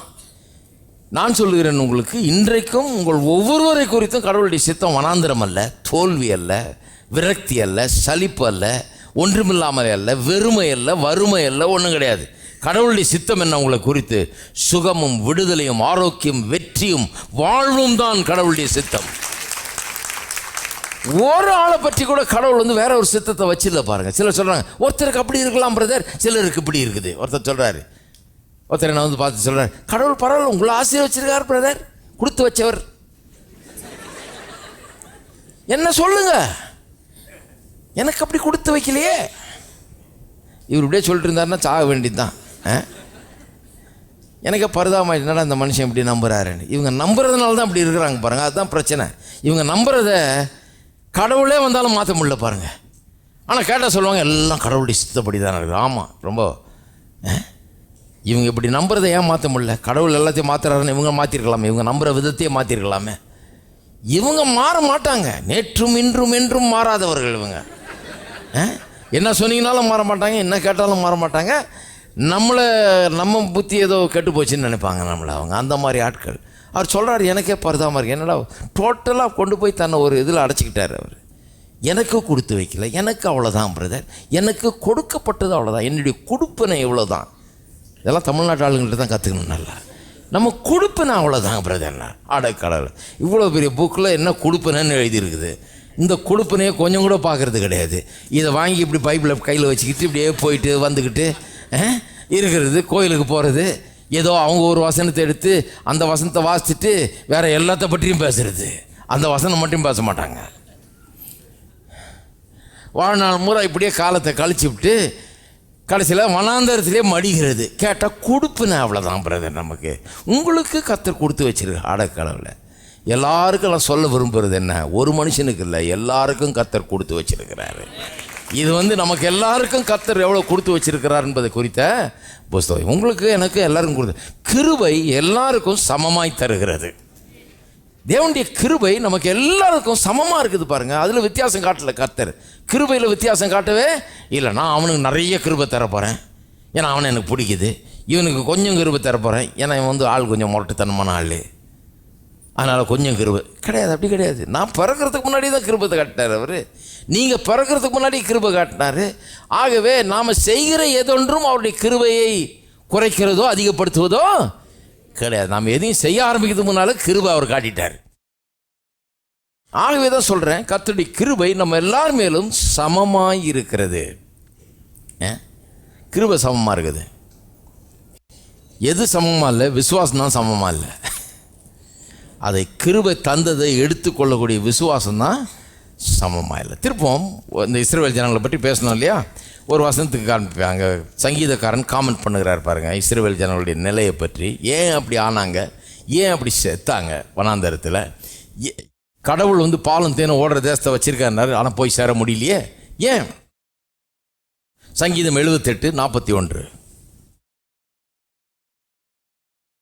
அவர்கள் திரும்பி தேவனை பரீட்சை பார்த்து இஸ்ரவேலின் பரிசுத்தரை மட்டுப்படுத்தினார்கள். சில நேரத்தில் பாருங்கள் இங்கிலீஷில் ரொம்ப நல்லா வருது, சில நேரத்தில் தமிழில் நமக்கு ரொம்ப விளங்குற மாதிரி வருது. நான் 2 மொழியிலையும் பிரசங்கம் பண்ணுறதுனால எனக்கு தான் அட்வான்டேஜ். உங்களுக்கு புரியுதோ இல்லையோ எனக்கு நல்லா புரியுது. போக போக நல்லா புரிஞ்சிட்டு போகுது. இன்னும் 4 மொழியில் பிரசங்கம் பண்ணாலும் நல்லாயிருக்கும் போல் இருக்குது. இஸ்ரவேலின் பரிசுத்தரை மட்டுப்படுத்தினார்கள். தேவனை சோதித்து அவரை மட்டுப்படுத்திட்டாங்களாம். மட்டுப்படுத்தினாங்கன்னு என்ன சிலருக்கெல்லாம் தெரியும், இங்கிலீஷ்லேயும் சொல்கிறேன் எதுக்கும். They limited the holy one of Israel அப்படின்னு வருது இங்கிலீஷில். தே லிமிட்டட்னா தெரியும் இல்லை உங்களுக்கு? லிமிட்டட் சாப்பாடுன்னா தெரியும் உங்களுக்கு, இவ்வளோதான், அதுக்கு மேலே கிடையாது. ஏன் அப்படி சொன்னால் தான் விளங்கும். லிமிட்டட்னா என்ன, இதுக்கு மேலே கிடையாது. அப்போ கடவுள் வந்து அளவற்ற விதத்தில் உங்களுக்கு கிருபையை தந்திருக்கிறார். அதனால தான் பாருங்கள் புதிய ஏற்பாட்டெல்லாம் வாசிக்கிறோம் மறுபடியும் உன்னுடைய விசுவாசத்தின்படியே உனக்கு கொடுப்பன கிடுப்பினெல்லாம் அவர் பேசலை. ஏன் கொடுப்பன அப்படி தான் உனக்கு ஆகும். இங்கே என்ன சொல்கிறாங்க, உன் தலையில் என்ன எழுதியிருக்குதோ அதுதான் ஆகும். தலையில் எழுதலைங்க, இங்கே எழுதியிருக்குது. இது தலைக்கு உள்ளே போனோம். இன்னும் தலையில் எழுதியிருக்க மாதிரி பேசிக்கிறாங்க. இவ்வளோ பெரிய புஸ்தகத்தை கொடுத்துருக்காரு, இங்கே எழுதியிருக்குது. ஆனால் இவங்க கொடுப்பனன்னு பேசியிருக்கிறாங்க. என்ன கொடுத்துருக்கிறாரு? அளவற்ற விதத்திலே தேவன் கிருபையை தந்திருக்கிறார். லிமிட்டடாக இல்லை, அளவற்ற விதத்தில் கர்த்தர் கிருபையை தந்திருக்கிறார். இவங்க என்ன பண்ணிட்டாங்க, கர்த்தரை பரீட்சை பார்த்து அவரை சோதித்து முறுமுறுத்து அவிசுவாசம் உள்ளவர்களாகி அவரை அந்த விதத்தில் சோதித்து என்ன பண்ணிட்டாங்க, இஸ்ரவேலின் பரிசுத்தரை மட்டுப்படுத்தினார்கள். They limited the holy one of Israel. அப்போ கடவுளை நான் லிமிட் பண்ண முடியுமா? நீங்கள் லிமிட் பண்ண முடியுமா? கடவுள் நம்முடைய வாழ்க்கையில் செய்ய நினைக்கிற காரியத்தை நீங்களும் நானும் லிமிட் பண்ண முடியுமா? சிலர் சொல்கிறாங்க, இல்லையா கடவுள் செய்ய நினைத்தது தடைபடாது. எதுக்கு எடுத்தாலும் இதை ஒன்று எடுத்துக்கிறது. அவர் செய்ய நினைத்தது தடைபடாது. அவர் செய்ய நினைச்சது ஒன்றும் தடைபடாது. இந்த நாய்க்கு செய்ய நினைச்சது தடைபடாது, பூனைக்கு செய்ய நினைத்தது தடைபடாது, சூரியனுக்கும் சந்திரனுக்கும் செய்ய நினைத்தது தடைபடாது. உங்களுக்கு செய்ய நினைக்கிறது எப்படி? நீங்கள் மனுஷராச்சே. ஹலோ, நீங்கள் கடவுளுடைய சாயலில் உண்டாக்கப்பட்டிருக்கிறீங்களே, உங்களுக்கு ஒரு எண்ணம் இருக்குது, சிந்திக்கக்கூடிய ஆற்றல் இருக்குது, தீர்மானிக்கக்கூடிய ஆற்றல் இருக்குது, இதெல்லாம் இருக்குது. அப்போ உங்கள் விஷயத்தில் கர்த்தர் செய்ய நினைக்கிறது தடைபட முடியும். ஏன் என்று சொன்னால், ஏன் தடைப்படும்? ஏன்னு சொன்னால் நீங்கள் அவரை மட்டுப்படுத்த முடியும், நீங்கள் அவரை லிமிட் பண்ண முடியும். இப்போ ஒருத்தர் வீட்டுக்கு வர்றாரு, நீங்கள் அவரை வெறும் வராண்டாவில் வச்சு பேசி அனுப்பிச்சிட்டிங்கன்னா அவ்வளோதான், நீங்கள் லிமிட் பண்ணிட்டீங்க. வர இதுக்கு மேலே வராது, நீ வீட்டுக்குள்ளே வராதேன்னு. அவரும் தெரிஞ்சுக்குவார், நம்ம வீட்டுக்குள்ளே வர வேணான்றாங்க போல இருக்கு, இங்கே வச்சே பேசி அனுப்பிச்சிட்டாங்கன்னு. கொண்டு போய் லிவிங் ரூமில் உட்கார வச்சிங்கன்னா அவருக்கு தெரியும் லிவிங் ரூம் வரைக்கும்.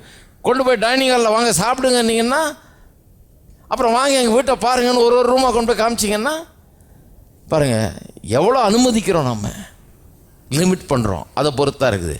கடவுளை நம்ம எந்த அளவுக்கு அனுமதிக்கிறோம் நம்முடைய வாழ்க்கையில், எந்த அளவுக்கு அவருக்கு சுதந்திரத்தை தர்றோம், எந்த அளவுக்கு அவரை வரவேற்று அவரை உள்ளே வர வச்சு என்னுடைய வாழ்க்கையில் எல்லா ரீதியிலையும் கர்த்தாவே நீர் ஆண்டு கொள்ளும் சொல்லி விடுறோமா, அந்த அளவுக்கு தான் அவர் ஆண்டு கொள்ள முடியுமோ ஒழிய, கர்த்தாவே ஆமாம் நீர் இயேசு ரட்சகர்னு ஒத்துக்கிட்டேன், ஆனால் என் பணத்தை மட்டும் தொட்டுறாது, பர்ஸை மட்டும் தொட்டுறாது, அதை பத்திரமா என் பேக் பாக்கெட்டில் தான் இருக்கும். உங்கள் பர்ஸெல்லாம் அவர் பிக் பாக்கெட் ஒன்று அடிக்க போகிறது இல்லை, அவர் அது உங்கள் பாக்கெட்டில் தான் பத்திரமா இருக்கும், உங்களது தான் அது. ஆனால் அது உள்ளே கர்த்தர் வர விரும்புகிறாரு. ஏன்னா அது உள்ளே இருக்கிறது அதிகமாக்குறது எப்படி, அதான் அவர் யோசிக்கிறாரு. இவன் இப்படியே கிடக்கிறானே, தரித்திரத்தில் இருக்கிறானே, இல்லாமையில் இருக்கிறானே, இழுபறியில் இருக்கிறானே, கைக்கும் வாய்க்குன்னு கிடக்கிறானே, இன்னும் கொஞ்சம் தாராளமாக கொடுப்பேன்னு நினைக்கிறாரு. ஆனால் இதை மட்டும் தொட்டுறாதே, இது மட்டும் என்னது, மீதியெல்லாம் உன்னது. அப்படி தான் ஒருத்தன் சொன்னான். நான் பாருங்க, எப்பா நீ காணிக்க தசமாலாம் தரேன், ஓ தரேண்ணே, நான் என்னத்தை கொடுத்தேன் நீ அப்படின்னாரான் பாஸ்டர். அப்போ சொன்னானா, இல்லைங்க நான் என்ன பண்ணுறதுன்னா எல்லா காணிக்கையும் தூக்கி ஒரு பக்கெட்டில் போட்டு அப்படி தூக்கி விடுவேன். கர்த்தாவே உமக்கு வேண்டியதை எடுத்துகிட்டு மீதியை கீழே போட்டுருவேன். எது கீழே விழுதோ அதை மட்டும் நான் எடுத்துக்குவேன். நான் எவ்வளோ ஐடியாக்காரன் பாருங்கள். கர்த்தர் வேண்டியதை எடுத்துக்கிட்டு கீழே போட்டுருவாரான். இப்படியெல்லாம் ஆட்கள் இருக்கிறாங்க. சிலர் சொல்லுவாங்க இந்த விஷயத்தை மட்டும் தடையிடாது, அந்த விஷயத்தில் மட்டும் அப்போ அந்த விஷயத்தில் பார்த்தீங்கன்னா அவங்களுக்கு ஒரு வெற்றியே இருக்காது. எதில் நம்ம தலையிட வேணான்னு சொல்கிறோமோ அந்த விஷயத்தில் வெற்றியே இருக்காது. புருஷன் பொண்டாட்டி சண்டை போட்டுருக்குறாங்க. நான் ஒரு இடத்துல ஃபோன் பண்ணி கேட்குறேன் பாருங்கள், என்னங்க இந்த மாதிரி வந்து சொல்கிறாரு, உங்கள் வீட்டுக்காரர் வந்து அழுதுட்டு வந்திருக்கிறாரு, இது மாதிரி போயிட்டீங்களா, என்ன வாங்க வந்து என்னை பாருங்கள், இங்கே இருக்கிறாரு, அவரையும் வர சொல்கிறார், 2 பேரும் வாங்க பேசணும்னா அதில் மட்டும் நீங்கள் தலையிடாதீங்க பாஸ்டர். ரொம்ப சந்தோஷம். நான் என்னது தலையிடுறேன், இதெல்லாம் வம்பா இருக்குது, உங்கள் இஷ்டம். அப்போ கடவுளும் தலையிட வேணாமா, கடவுளும் தலையிடணும், அப்போ ஒன்றும் நடக்காது. இதோடு அவ்வளோதான். இதுக்கப்புறம் டிவோர்ஸு, அதுக்கப்புறம் சண்டை, அதுக்கப்புறம் சச்சரவு, அதுக்கப்புறம் அடித்தடி, கொலை குற்றம் எல்லாம் நடக்கும். ஏன்னா அதில் தான் கடவுளை வேணான்ட்டுமே. பைபிளை தூக்கிட்டு கோயிலுக்கு போகிறோம், எல்லாம் பண்ணுறோம். இதில் மட்டும் தலையிடாதீங்க, அதில் மட்டும் ஒன்றும் வேணாம், இதில் மட்டும் எனக்கு பைபிளை வச்சு ஒன்றும் சொல்லாதீங்க, மற்றதெல்லாம் பைபிளை வச்சு சொல்லுங்கள். ஞாயிற்றுக்கிழமை பிரசங்கம் பண்ண நான் கேட்குறேன், செழிப்பை பற்றி பிரசங்கம் பண்ணுங்க கேட்குறேன். ஆனால் இது வந்து இந்த புருஷனை பற்றி மட்டும் சொல்லாதீங்க. எல்லாத்தையும் பற்றியும் தான் சொல்லுவார். கடவுள் என்ன சொல்கிறார், எல்லாத்துக்குள்ளேயும் நான் வர்றேன், எல்லாத்தையும் நான் சரி பண்ணுறேன், மட்டுப்படுத்தாதேன்றார். லிமிட் பண்ணாத. ஏன்னா வந்து இது வரைக்கும் தான், அதுக்கு மேலே கிடையாது அப்படின்னு லிமிட் பண்ண வேண்டாம். இப்போ பாருங்கள், கர்த்தர் நம்முடைய வாழ்க்கையில், கர்த்தரை நாம் நம்முடைய வாழ்க்கையில் லிமிட் பண்ண முடியும்ங்கிறத வேதவசன சத்தியம். இஸ்ரவேல் ஜனங்க அதுதான் பண்ணாங்க. சர்வவல்ல தேவனை லிமிட் பண்ண முடியுமா? கர்த்தர் செய்யறதை தடை பண்ண முடியுமா? கர்த்தருடைய சித்தத்தை தடை பண்ண முடியுமா? தடை பண்ணாங்களே, மட்டுப்படுத்தினார்கள்னு இருக்குது, லிமிட் பண்ணிட்டாங்கன்னு இருக்குது. அவர் செய்ய நினைச்சதை அவங்க வாழ்க்கையில் செய்ய முடியலையே. பாலும் தேனும் ஓடுற தேசத்தை கூட்டு போகிறேன்னாரு, கூட்டு போக முடியும். எத்தனை ராட்சத நடுவில் வந்தாலும் சரி, எத்தனை ரதங்களும் குதிரை நடுவில் வந்தாலும் சரி, தடுத்து நிறுத்த முடியாத அவரால் கூட்டு போக முடியும். ஆனால் இவர்கள் கேட்க மறுத்து விட்டார்கள், மட்டுப்படுத்தினார்கள். நான் சொல்லுகிறேன் அருமையானவர்களே, ஒரு நாளும் கடவுளை மட்டும் உங்களுடைய வாழ்க்கையில் மட்டுப்படுத்தி விடாதீர்கள். அவருடைய சித்தத்தை நிறைவேற்றாதபடி லிமிட் பண்ணி விட்டுறாதீங்க. கடவுளுக்கு திறந்து கொடுங்கள், கடவுளுக்கு வாசலை விரிவாய் திறவுங்கள். அவர் உள்ள கிரியை செய்யட்டும், அவர் எல்லாத்தையும் மாற்றட்டும், அவருடைய கிருபை எல்லா காரியங்களிலும் விளங்கட்டும், அவருடைய பலன், அவருடைய ஞானம், அவருடைய அறிவு எல்லா காரியங்களிலும் உண்டாயிருக்கட்டும். இன்னொரு வசனம் பாருங்கள், உபாகமம் 7:15. ரொம்ப அற்புதமான ஒரு வசனம் பாருங்கள். கர்த்தர் சகல நோய்களையும், 15லேருந்து 18 வரைக்கும் வாசிக்க போகிறேன், நல்லா கவனிங்க. கர்த்தர் சகல நோய்களையும் உன்னை விட்டு விலக்குவார், உனக்கு தெரிந்திருக்கிற எகிப்தியரின் கொடிய ரோகங்களில் ஒன்றும் உன்மேல் வரப்பண்ணாமல் உன்னை பயக்கிற யாவர் மேலும் அவைகளை வரப்பண்ணுவார். உன் தேவனாகிய கர்த்தர் உன்னிடத்தில் ஒப்பு கொடுக்கும் சகல ஜனங்களையும் நிர்மூலமாக்க கடவாய். உன் கண் அவர்களுக்கு இறங்காது இருப்பதாக, அவர்கள் தேவர்களை நீ சேவியாமல் இருப்பாயாக, அது உனக்கு கண்ணியாக இருக்கும். அப்போ என்ன சொல்கிறார் கர்த்தர்? நோய் உன்னை விட்டு விலக்குவார், கொடிய ரோகங்களெல்லாம் உன்மேல் வரவே வராது. சகல ஜனங்களையும், அதாவது உனக்கு எதிராக வர்ற விரோதிகள், உன்னை அழிக்கணும்னு நினைக்கிற வர்றவர்கள் எல்லாத்தையும் நீ நிர்மூலமாக்குவாய். அப்போ வெற்றி, வியாதியின் மேலே வெற்றி, விரோதிகள் மேலே வெற்றி, எல்லா விதத்துலேயும் வெற்றி. ஒரு மனுஷன் உன்னை எதிர்த்து நிற்க முடியாது, எல்லாத்துலேயும் நான் வெற்றி தரேன்றார். என்ன நல்ல காரியம் பாருங்கள், எல்லாத்துலேயும் நான் உனக்கு வெற்றி தர்றேன், உனக்கு வந்து எந்த குறையும் இருக்காது, உன்னை யாரும் ஒன்றும் தீர்த்து கட்ட முடியாது, நான் வந்து உனக்கு எல்லாத்துலேயும் வெற்றி தர்றேன்றார். ஆனால் சொல்கிறார் 17, அந்த ஜாதிகள் என்னிலும் ஜனம் பெருத்தவைகள், அந்த ஜாதிகள் என்னிலும் ஜனம் பெருத்தவைகள், நான் அவர்களை துரத்தி விடுவது எப்படி என்று உன் இருதயத்தில் சொல்லி கொண்டாயானால். நான் எல்லாத்திலையும் வெற்றி தரேன்பா, ஆனால் உன் இருதயத்தில் மட்டும் அப்படி சொல்லிக்காத. எப்படி சொல்லிக்காத? அந்த ஜாதிகள், அதாவது எனக்கு விரோதமாக இருக்கிறவங்க, அவங்கெல்லாம் என்னை விட பெருத்த ஜாதிகள், அவங்கெல்லாம் ஜனம் பெருத்தவர்கள், அவரெல்லாம் எங்களை விட நம்பர் அதிகம், அவங்க பெரிய ராட்சசர் மாதிரி இருக்காங்க, அவங்க வந்து விழுங்கிடுவாங்க, அவங்க சாப்பிட்ருவாங்க, அவங்க எங்களை அழிச்சிருவாங்க. அப்படி மட்டும் பேசாதேன்றார். ஏன்னா அப்படி பேசினா நான் எப்படி உன்னை ஜெயிக்க வைக்கிறது அப்படின்னு சொல்லிட்டு அப்புறம் சொல்கிறாரு, அப்படி சொல்வாயானால் பயப்படாதே, நான் உனக்கு செய்வேன். அப்படின்றார். அப்படின்னா என்ன அர்த்தம்? நீ என்ன செய்கிறியோ நான் உனக்கு சொல்கிறேன், நான் உனக்கு ஜெயத்தை தரப்போகிறேன். வியாதியின் மேலே ஜெயம், விரோதிகள் மேலே ஜெயம், எல்லாவற்றிலும் வெற்றி உனக்கு நான் தரப்போகிறேன். ஆனால் நீ ஒன்று பண்ணு, பயப்படாதே, பயந்துடாதே. ஏன்னா பயந்தினா நான் உனக்கு தர வெற்றியை கூட நீ பெற்றுக்கொள்ள முடியாமல் போய்விடும். இருக்கீங்களா? அப்போ பாருங்கள்,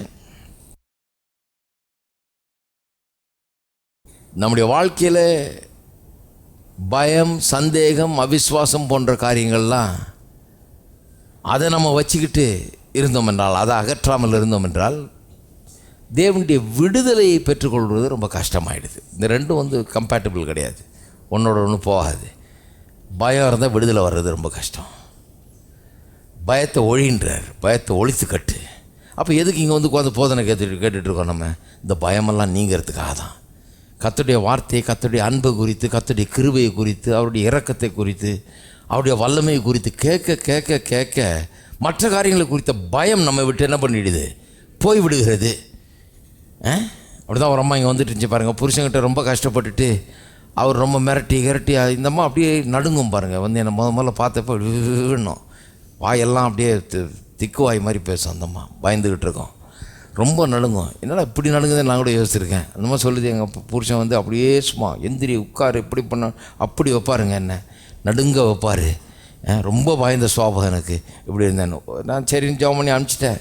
ஒரு 6 மாதம் பொறுத்து சொல்லுது. இப்போ 6 மாதமாக வந்துட்டு இருக்கிறேங்க. என் புருஷன் கேட்குறாரு, உனக்கு என்னமோ ஆயிடுச்சு, இப்போல்லாம் வித்தியாசமாக இருக்கிற. என்ன வித்தியாசமாக? ரொம்ப தைரியம் வந்துட்டு இருக்குது உனக்கு, என்னான்னு தெரியல. பயப்பட மாட்டேன்றியா? முன்னே நான் மிரட்டினா பயப்படுவேன், இப்போ பயப்பட. நான் சொன்னேன், ஏஎஃப்டிக்கு போயிட்டு வரேன் நான் கோயிலுக்கு. அதான் பயம்லாம் போயிடுச்சு. ஒன்றும் இல்லை, இங்கே சும்மா ஒரு 6 மாதம் கேட்டாலே நிறைய பயம்லாம் வெளியே போயிடும். இது ரொம்ப முக்கியம் பாருங்கள். நம்முடைய போதனைகள்லாம் அந்த விதத்தில் இருக்கிறது ரொம்ப முக்கியம். ஏன்னா பயத்தையும் உள்ளே வச்சுக்கிட்டு வாழ்ந்திருக்கவும் முடியாது. நம்ம வாழ்ந்திருக்க முடியாது, கர்த்தர் வச்சிருக்கிறார் பாருங்கள். வாழ்ந்திருப்பது கர்த்தருடைய நோக்கம், சித்தம், அதில் சந்தேகமே வேண்டாம். அப்படி தான் இருக்கணும்னு விரும்புகிறாரு. ஆனால் 1000 பயங்களை உள்ளே வச்சுக்கிட்டு அதை பற்றி ஒன்றுமே செய்கிறதில்ல. பேசாமல் சாப்பிட்டு டிவி பார்த்துட்டு படுத்துங்கன்னு அர்த்தம். இந்த பயத்துக்கு மருந்து எடுக்க வேணாமா? அதுதான் இப்போ சண்டே மார்னிங் வந்தது, 9 மணிக்கு வந்தது. இங்கே ட்ரீட்மெண்ட் நடக்குது. ஹலோ, இந்த பயத்துக்கு ட்ரீட்மெண்ட். இந்த மாதிரி வார்த்தைகளை கேட்டுக்கிட்டே இருந்தால் பயம் வாழ்க்கையை விட்டு போயிடும். வெற்றி இன்னும் அதிகமாய் உண்டாகும். ஏனென்றால் பயம் போக போக கடவுளுடைய வல்லமை நம்முடைய வாழ்க்கையில் கிரியை செய்ய இடம் உண்டாகி விடுகிறது. கர்த்தர் சொல்கிறார், நான் உனக்கு எல்லா விதத்துலையும் வெற்றி தரேன், ஆனால் நீ ஒன்று பண்ணு. அந்த ஜனம் பெருசு, எங்களை விட ஆள் ஜாஸ்தியாங்க, எங்களை விட பலம் ஜாஸ்தின்னு மட்டும் பேசாத, வாயை திறந்துன்றார். நீ பேசினீன்னா நான் உனக்கு எப்படி வெற்றியை தர்றதுன்றார். ஹலோ, சொல்லியிருக்க இல்லையா? கோர்ட்டுக்கு போகிறீங்க, வக்கீலை கூப்பிட்டு போகிறீங்க. அவர் எதுக்கு வர்றாரு உங்களோட? அவருக்கு காசெல்லாம் கொடுத்து எங்கேஜ் பண்ணி அவரை கூப்பிட்டு போகிறீங்க. எதுக்கு வர்றாரு? நீங்கள் ஒன்றும் தப்பு பண்ணலைன்னு அங்கே எடுத்து சொல்கிறதுக்காக வர்றாரு உங்களுக்காக. அப்போ ஜட்ஜி கேட்குறாரு, என்னப்பா இதை பற்றி என்ன சொல்கிற? அது ஒரு வேளை தப்பு நடந்தாலும் நடந்திருக்கலாம். எங்கள் வக்கீல் சொல்கிற மாதிரி நடக்காமல் இருந்தாலும் வக்கீலை பலால்னு போடுவார். என்னத்துக்கு என்ன கொண்டு வந்தேன் நீ இப்படி பேசுனா நான் எவ்வளோ பெரிய வக்கீலாக இருந்தாலும் உனக்கு விடுதலை வாங்கி தர முடியாது. ஏன்னா நீயே குற்றவாளி மாதிரி பேசிகிட்டு இருக்கிறிய. ஹலோ, வாயால் கெடுறதுன்னுவாங்க சிலர். அந்த மாதிரி நிறைய பேர் வாயால் கெடுற ஆட்கள் இருக்கிறாங்க. ஐயோ, என் பெரிய ப்ராப்ளம் பிரதர், அது யாருக்குமே இல்லாத ப்ராப்ளம், உங்களுக்கு தெரியாது பிரதர். அப்படி தான் ஒரு அம்மாட்ட சொல்லிட்டு, உங்கள் ப்ராப்ளம் ஒன்றும் பெருசு இல்லைங்கன்ட்டான். அந்தம்மா கோச்சிக்கிச்சு, ஏன் ப்ராப்ளம் பெருசு இல்லைன்ட்டிங்களா? எதுக்கெல்லாம் கோச்சிக்கிறாங்க பாரு. ஏன் ப்ராப்ளம் எனக்கு 35 வருஷமாக இருக்குது, நீங்கள் பெருசு இல்லைன்ட்டிங்க. உங்களுக்கு தெரியுமா என் ப்ராப்ளம் என்னன்னு? அது எந்த ப்ராப்ளமாக இருக்குன்னு எனக்கு தெரியவே வேணாங்க. நான் சொல்கிறேன், பார்க்காமலே சொல்கிறேன், உங்கள் ப்ராப்ளமை தெரியாமலே சொல்கிறேன். உங்கள் ப்ராப்ளம் பெருசு இல்லை, இயேசு அதை காட்டிலும் மிக பெரியவர். எவ்வளோ பெரிய ப்ராப்ளம், அதை போய் நீங்கள் ஒன்றும் இல்லைன்ட்டிங்களே. ஐயோ, இந்த ப்ராப்ளம் மேலே கை வச்சா நம்மளை விடாது போல இருக்கு இந்த அம்மா. அதனால தான் இந்த ப்ராப்ளம் அந்த அம்மாவை விட மாட்டேங்குது. ஏன்னா ரொம்ப அன்பாக நேசித்து வரவேற்று வச்சுருக்கிறாங்களே அந்த அம்மா. அது மேலே எது யாரும் கை வச்சிடாதபடி பார்த்துக்கிறாங்க. அதனால் அந்த ப்ராப்ளமுக்கே இந்த அம்மாவை ரொம்ப பிடிச்சி போச்சு. இந்த அம்மா வீட்டில் தான் நான் இருப்பேன்னுது, அவங்களோட தான் இருப்பேன், என்னை வளர்க்குறாங்க அவங்க. இருக்கிறீங்களா? இப்படி சொன்னால் தானே விளங்குது, என்ன பண்ணுறது? கர்த்தர் சொல்கிறாரு, நான் உனக்கு எல்லா விடுதலையும் தரேன், சோமாக்குறேன், எல்லாம் பண்ணுறேன், விரோதியெல்லாம் ஒன்றும் கிடையாது. எவ்வளோ பெரியவனாக இருக்கட்டும், ராட்சசனாக இருக்கட்டும், ரதம் வச்சுருக்கட்டும், குதிரை வச்சுருக்கட்டும், கவலைப்படாது, நான் இருக்கிறேன்ற. ஆனால் நீ மட்டும் வாயை திறந்து என்ன பேசாத, அந்த ஜனம் பெருத்ததுன்றது மட்டும், அந்த கதை மட்டும் பேசவே பேசாது. என்னுடைய கர்த்தர் பெரியவர், அதை பேசு. அவர் எனக்கு வெற்றியை தர்றவர்ன்றதை பேசு. பாருங்க, இப்போ கிருபை இருக்குது. கர்த்தருடைய கிருபை என்ன? நான் சோமாக்குறேன், வெற்றியை தர்றாதான் கர்த்தருடைய கிருபை. நம்முடைய பங்கு என்ன?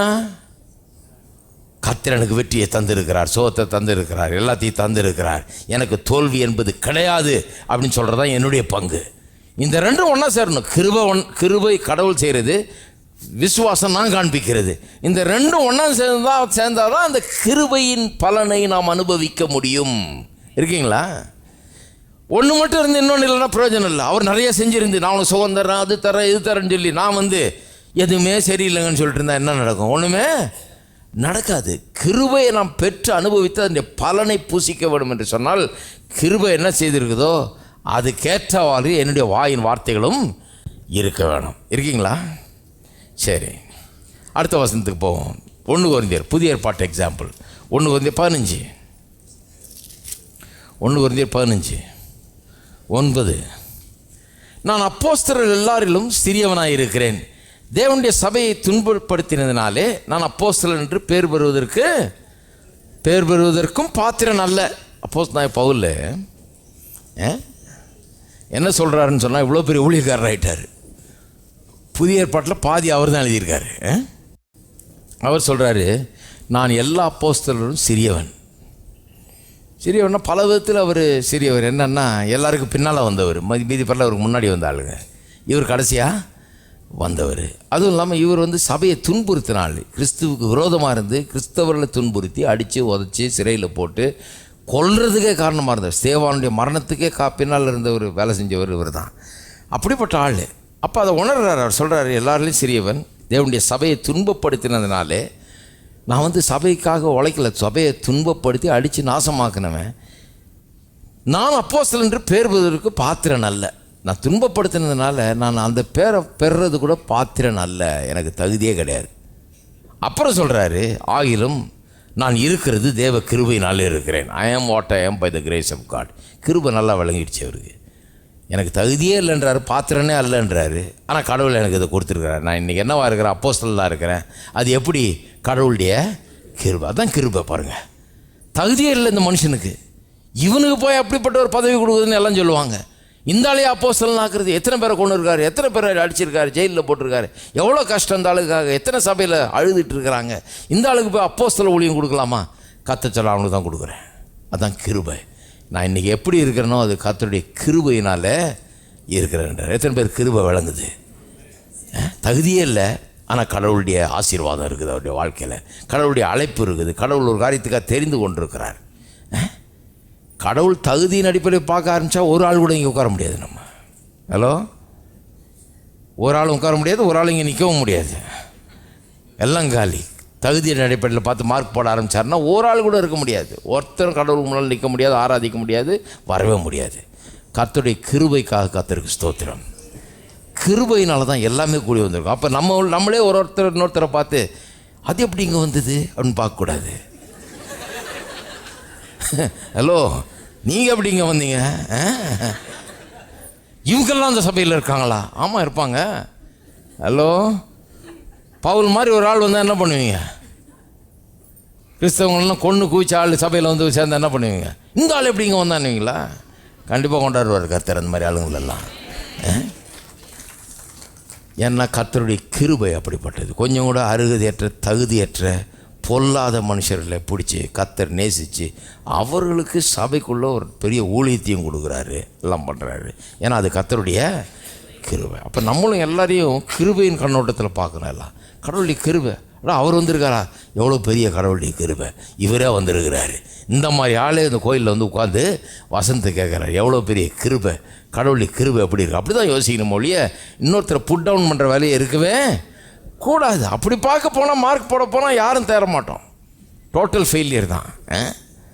ஹலோ, சரி. அப்போ சொல்கிறாரு, நான் இருக்கிறது தேவனுடைய கிருபை. அப்புறம் சொல்கிறார் பாருங்க, அவர் எனக்கு அருளிய கிருபை விருதாவாக இருக்கவில்லை. இப்போ சொல்கிறாரு, தேவனுடைய கிருபை என்னை இந்த மாதிரி ஆக்கியிருக்கு, ஊழியக்காரன் ஆக்கியிருக்கு, இவ்வளோ எஃபெக்டிவாக இவ்வளோ பெரிய ஊழியக்காரனாக என்னை ஆக்கியிருக்குன்றாரு. அப்புறம் சொல்கிறாரு, அந்த கிருபை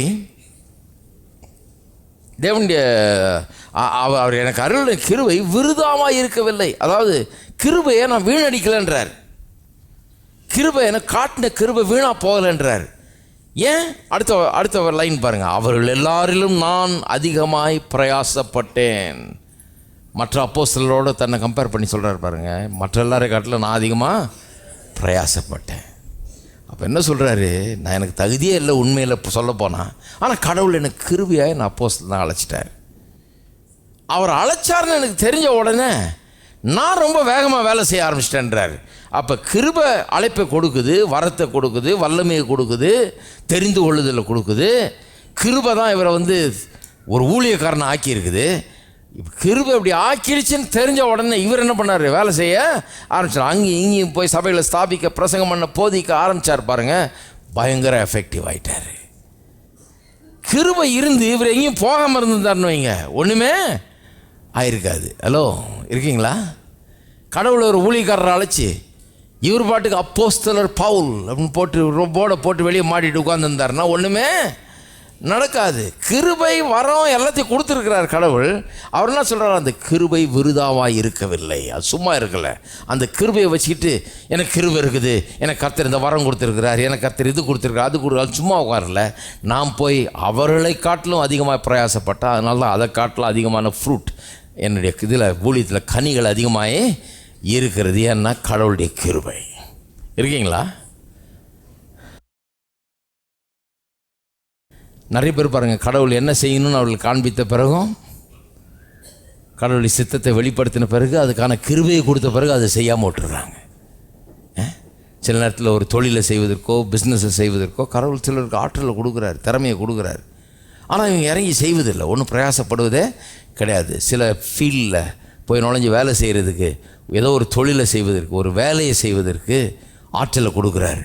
ஆனால் இவங்க அதில் இறங்குறது கிடையாது, அந்த கிருபையை பயன்படுத்தி கொள்வது கிடையாது. அது விருதாவாய் போய் விடுகிறது, அது வீணாய் போய் விடுகிறது.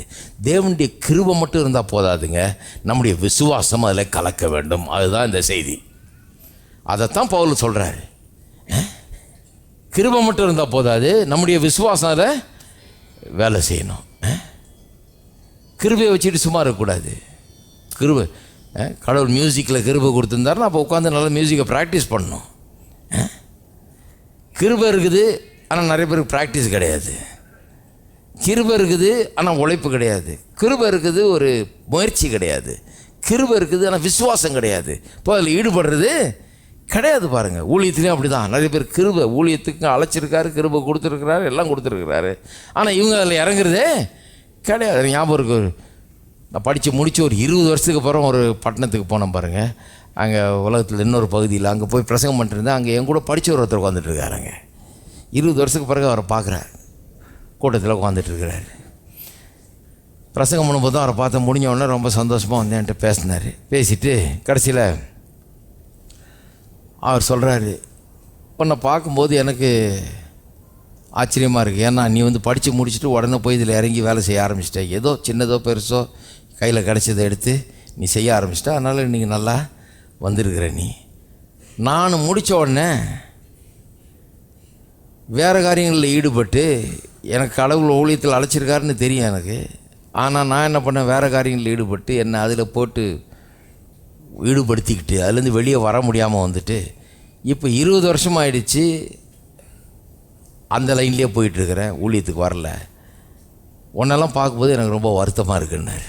ஏன்னா நானும் அப்படி பண்ணாமல் போயிட்டேனே. ஏன் பண்ணாமல் போனேன்னு சொல்கிறாரு. எனக்கு ஒரு பயம், எல்லாத்தையும் விட்டுட்டு போனால் எப்படி, சாப்பாடு எப்படி, பிழைப்பு எப்படி, இது எப்படி, அது எப்படி, இப்படி பயந்து பயந்து பயந்தே செத்தேன் நான். அது கடவுள் எனக்கு திட்டவட்டமாக காமிச்சார் போய் செய்யின்னு. ஆனால் நான் செய்யாமல் விட்டுட்டேன். இப்போ வயசாகி போச்சு, 50 வயசுக்கு மேலே என்னத்தை ஆரம்பித்து இன்னும் என்ன பண்ணுறது அப்படின்னு இப்போ அது ஒரு டிஸ்கரேஜ்மெண்ட்டு. இப்படி பாருங்கள். அப்போ அவருக்கு என்னன்னா கிருபை இருக்குது ஆனால் செயல் இல்லை, கிருபை இருக்குது ஆனால் விசுவாசம் இல்லை. விசுவாசம் அங்கே வேலை செய்யலை. கிருபையும் விசுவாசமும் ஒன்று சேரலைன்னா பெரிய காரியங்கள் நடக்கிறது கஷ்டம். ஏன்னா விசுவாசம் நம்முடைய கோஆப்ரேஷன், அவ்வளோதான்.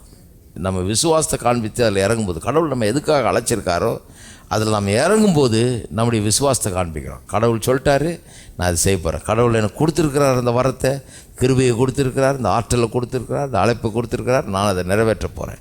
பவுல் சொன்ன மாதிரி இந்த கிருபை விருதாய் போகவில்லை. தேவன் எனக்கு கொடுத்த கிருபை விருதாக போகவில்லை. அந்த கிருபை தான் என்னை அப்படி ஆக்கியிருக்கின்றார் இன்றைக்கி. ஆனால் இவருடைய முயற்சி இல்லாமல் அப்படி ஆகலை. கிருபை தான் கடவுள் தான் கொடுத்துருக்கிறாரு. ஆனால் அதோடு இவருடைய விசுவாசம் கலந்துருக்கிறது, இவருடைய முயற்சி அங்கே இருக்கிறது. இருக்கீங்களா? நிறைய பேருக்கு இப்படி கடவுளுடைய சித்தத்தை தெரிஞ்சிருக்கிறாங்க, கடவுளுடைய நோக்கத்தை தெரிஞ்சிருக்கிறாங்க. ஆனால் அதை நிறைவேறுதலை அவர்களால் காண முடிகிறதில்லை. ஏன் காண முடிகிறதில்லைன்னா, அதான் இந்த விசுவாசம் சரியாக கலக்கிறதில்லை, கிருபையோட விசுவாசம் கலக்கிறதில்லை. அதனால் என்ன தான் இவங்க போய் நல்ல பிரசங்கம் கேட்டு கடவுள் இதை கொடுத்துருக்காரு அதை கொடுத்துருக்காருன்னு என்ன தான் இங்கே மாதிரி சொல்லி எல்லாம் பண்ணால் கூட இவங்க விசுவாசத்தை கலந்து அதில் இவர்கள் ஈடுபடாவிட்டால், விசுவாசத்தில் ஈடுபடாவிட்டால் ஒன்று நடக்க போகிறதே கிடையாது. அப்படியே தான் இருக்கும் வாழ்க்கை, மாறவே மாறாது. அது ஒன்றும் தானாக நடந்துடாது. கிருபை ஒன்றும் தானாக காரியங்களை நடப்பித்து விடாது. வெற்றியை கர்த்தர் திட்டமிட்டு வச்சிருக்கிறாரு. ஒரு நாளும் ஒருத்தருக்கும் தோல்வியை திட்டமிடவில்லை. எல்லாருக்கும் வெற்றியை தான் திட்டமிட்டிருக்காரு. ஆனால் பாருங்கள், எல்லா கிறிஸ்தவர்களும் வெற்றி அடைவதில்லை. ஏன் அடைவதில்லைன்னா எல்லாரும் அதை அப்படி எடுத்துக்கிறது இல்லை. எல்லாரும் அதை விசுவாசத்தில் பயிற்சி வைக்கிறதில்லை, போய் அதை செய்கிறதில்லை, வெற்றிக்கான காரியங்களில் ஈடுபடுறதில்லை, வெற்றியை நிலைநாட்டுகிறதில்லை, வெற்றியை தங்களுடையது என்று எடுத்துக்கொள்ளுகிறது கிடையாது. அப்புறம் என்ன சொல்கிறது? இது எல்லாருக்கும் கிடையாதுங்க. நான் ஒரு இடத்துல போய் விசுவாசத்தை பற்றி பிரசங்கம் பண்ணுறேங்க. ஒரு பெரிய பிரசங்கம் வந்துருச்சு சொல்கிறார். நான் அப்புறம் என்ன பண்ணுறேன், ஐயா சொன்னது சிலருக்கு நல்லது, சிலருக்கு அது வேலை செய்யாது. என்ன பாருங்கள், இப்படி ஒரு பிரசங்கம் தேவையா? நான் கேட்கலான் இருந்தேன். அவர் யார் யாருக்கு வேலை செய்யணும் முதல்ல சொல்லுங்கள், அவனை மட்டும் தனியாக கூப்பிட்டு நான் சொல்லிட்டு போயிடுறேன் இந்த பிரசங்கத்தை. சிலருக்கு வேலை செய்யும், சிலருக்கு வேலை செய்யாது. அப்படி தான் அது. நான் கேட்டேன், எப்படிங்க அப்படி சொன்னீங்கன்னு. நான் பார்த்த வரைக்கும் அப்படி தான். கடவுளை அப்புறம் பைபிள் எதுக்கு இருக்குது? நான் எதுக்கு இப்போ என்னை பற்றியா பேசிகிட்டு இருக்கிறேன் இங்கே நின்றுக்கிட்டு? நான் பார்த்த வரைக்கும் அப்படி நான் பேசிகிட்டு இருக்கேன் கிடையாது. பைபிளில் நான் பார்த்த வரைக்கும் அப்படி தான். அதனால தான் அங்கேருந்து இங்கே வரைக்கும் எடுத்து காமிச்சிக்கிட்டே இருக்கிறேன். பைபிளில் பார்க்குற வரைக்கும் இப்படி தான் இது வேலை செய்கிறதுன்றதை எடுத்து காண்பிக்கிறேன். ஏன்னா நான் பார்த்தது உண்மை இல்லை, பைபிளில் காட்டுறது தான் உண்மை. இருக்கீங்களா? வேத வசனம் இந்த சத்தியங்களை நமக்கு கொடுக்கிறது. அப்போ பாருங்கள், விசுவாசமும் கிருபையும் ஒன்றாக இணைந்து செயல்பட வேண்டும். கிருபை மட்டும் எல்லாத்தையும் கொடுத்துட்டா போதாது. நம்முடைய பவுலப்பன் சொல்கிறது போல் நான் ஒரு பெரும் முயற்சியில் இறங்கினேங்கிறார். நான் அவர்கள் எல்லாரும் அதிகமாய் பிரயாசப்பட்டேன் என்று சொல்லுகிறார். அப்படிப்பட்ட ஒரு முயற்சியில் இறங்கும்போது ஒரு பெரிய பலன் அங்கே உண்டாகிறது. அதுதான் கிருபையில் வாழ்வதுன்றது. கிருபையில் வாழ்வதுங்கிறது விசுவாசத்தை கொண்டு தான் வாழணும். விசுவாசம் தான் அங்கே ரொம்ப முக்கியமாக செயல்படணும். கர்த்தர் எல்லாத்தையும் செய்து முடிச்சிட்டார், நாம் செய்து முடிச்சிட்டார்னு நம்பி நாம் எடுத்து காரியங்களை செய்ய ஆரம்பிக்க வேண்டும். எத்தனை பேர் இருக்கிறீங்க?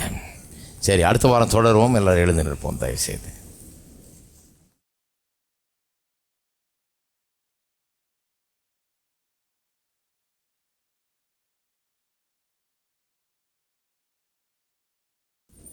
எல்லாரும் கரங்களை உயர்த்தி நாம் கர்த்தரை ஸ்தோத்திரிப்போம்.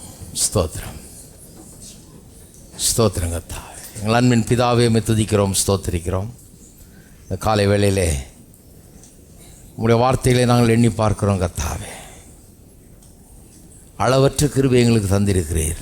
கிருபையின் ஐஸ்வர்யத்தை நாங்கள் பெற்றிருக்கிறோம். கிருபைக்கு குறைவே இல்லை. குறைவில்லாத விதத்தில் எங்களுக்கு வேண்டிய கிருபை நீர் தந்திருக்கிறீர். காமுக்கு ஸ்தோத்திரம்.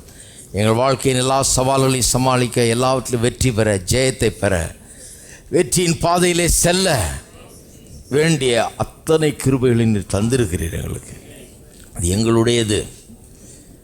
அதை கொண்டு செயல்பட உள்ளத்தில் விசுவாசம் எழும்பட்டும் ஒவ்வொரு உள்ளத்திலேயும் இன்றைக்கு.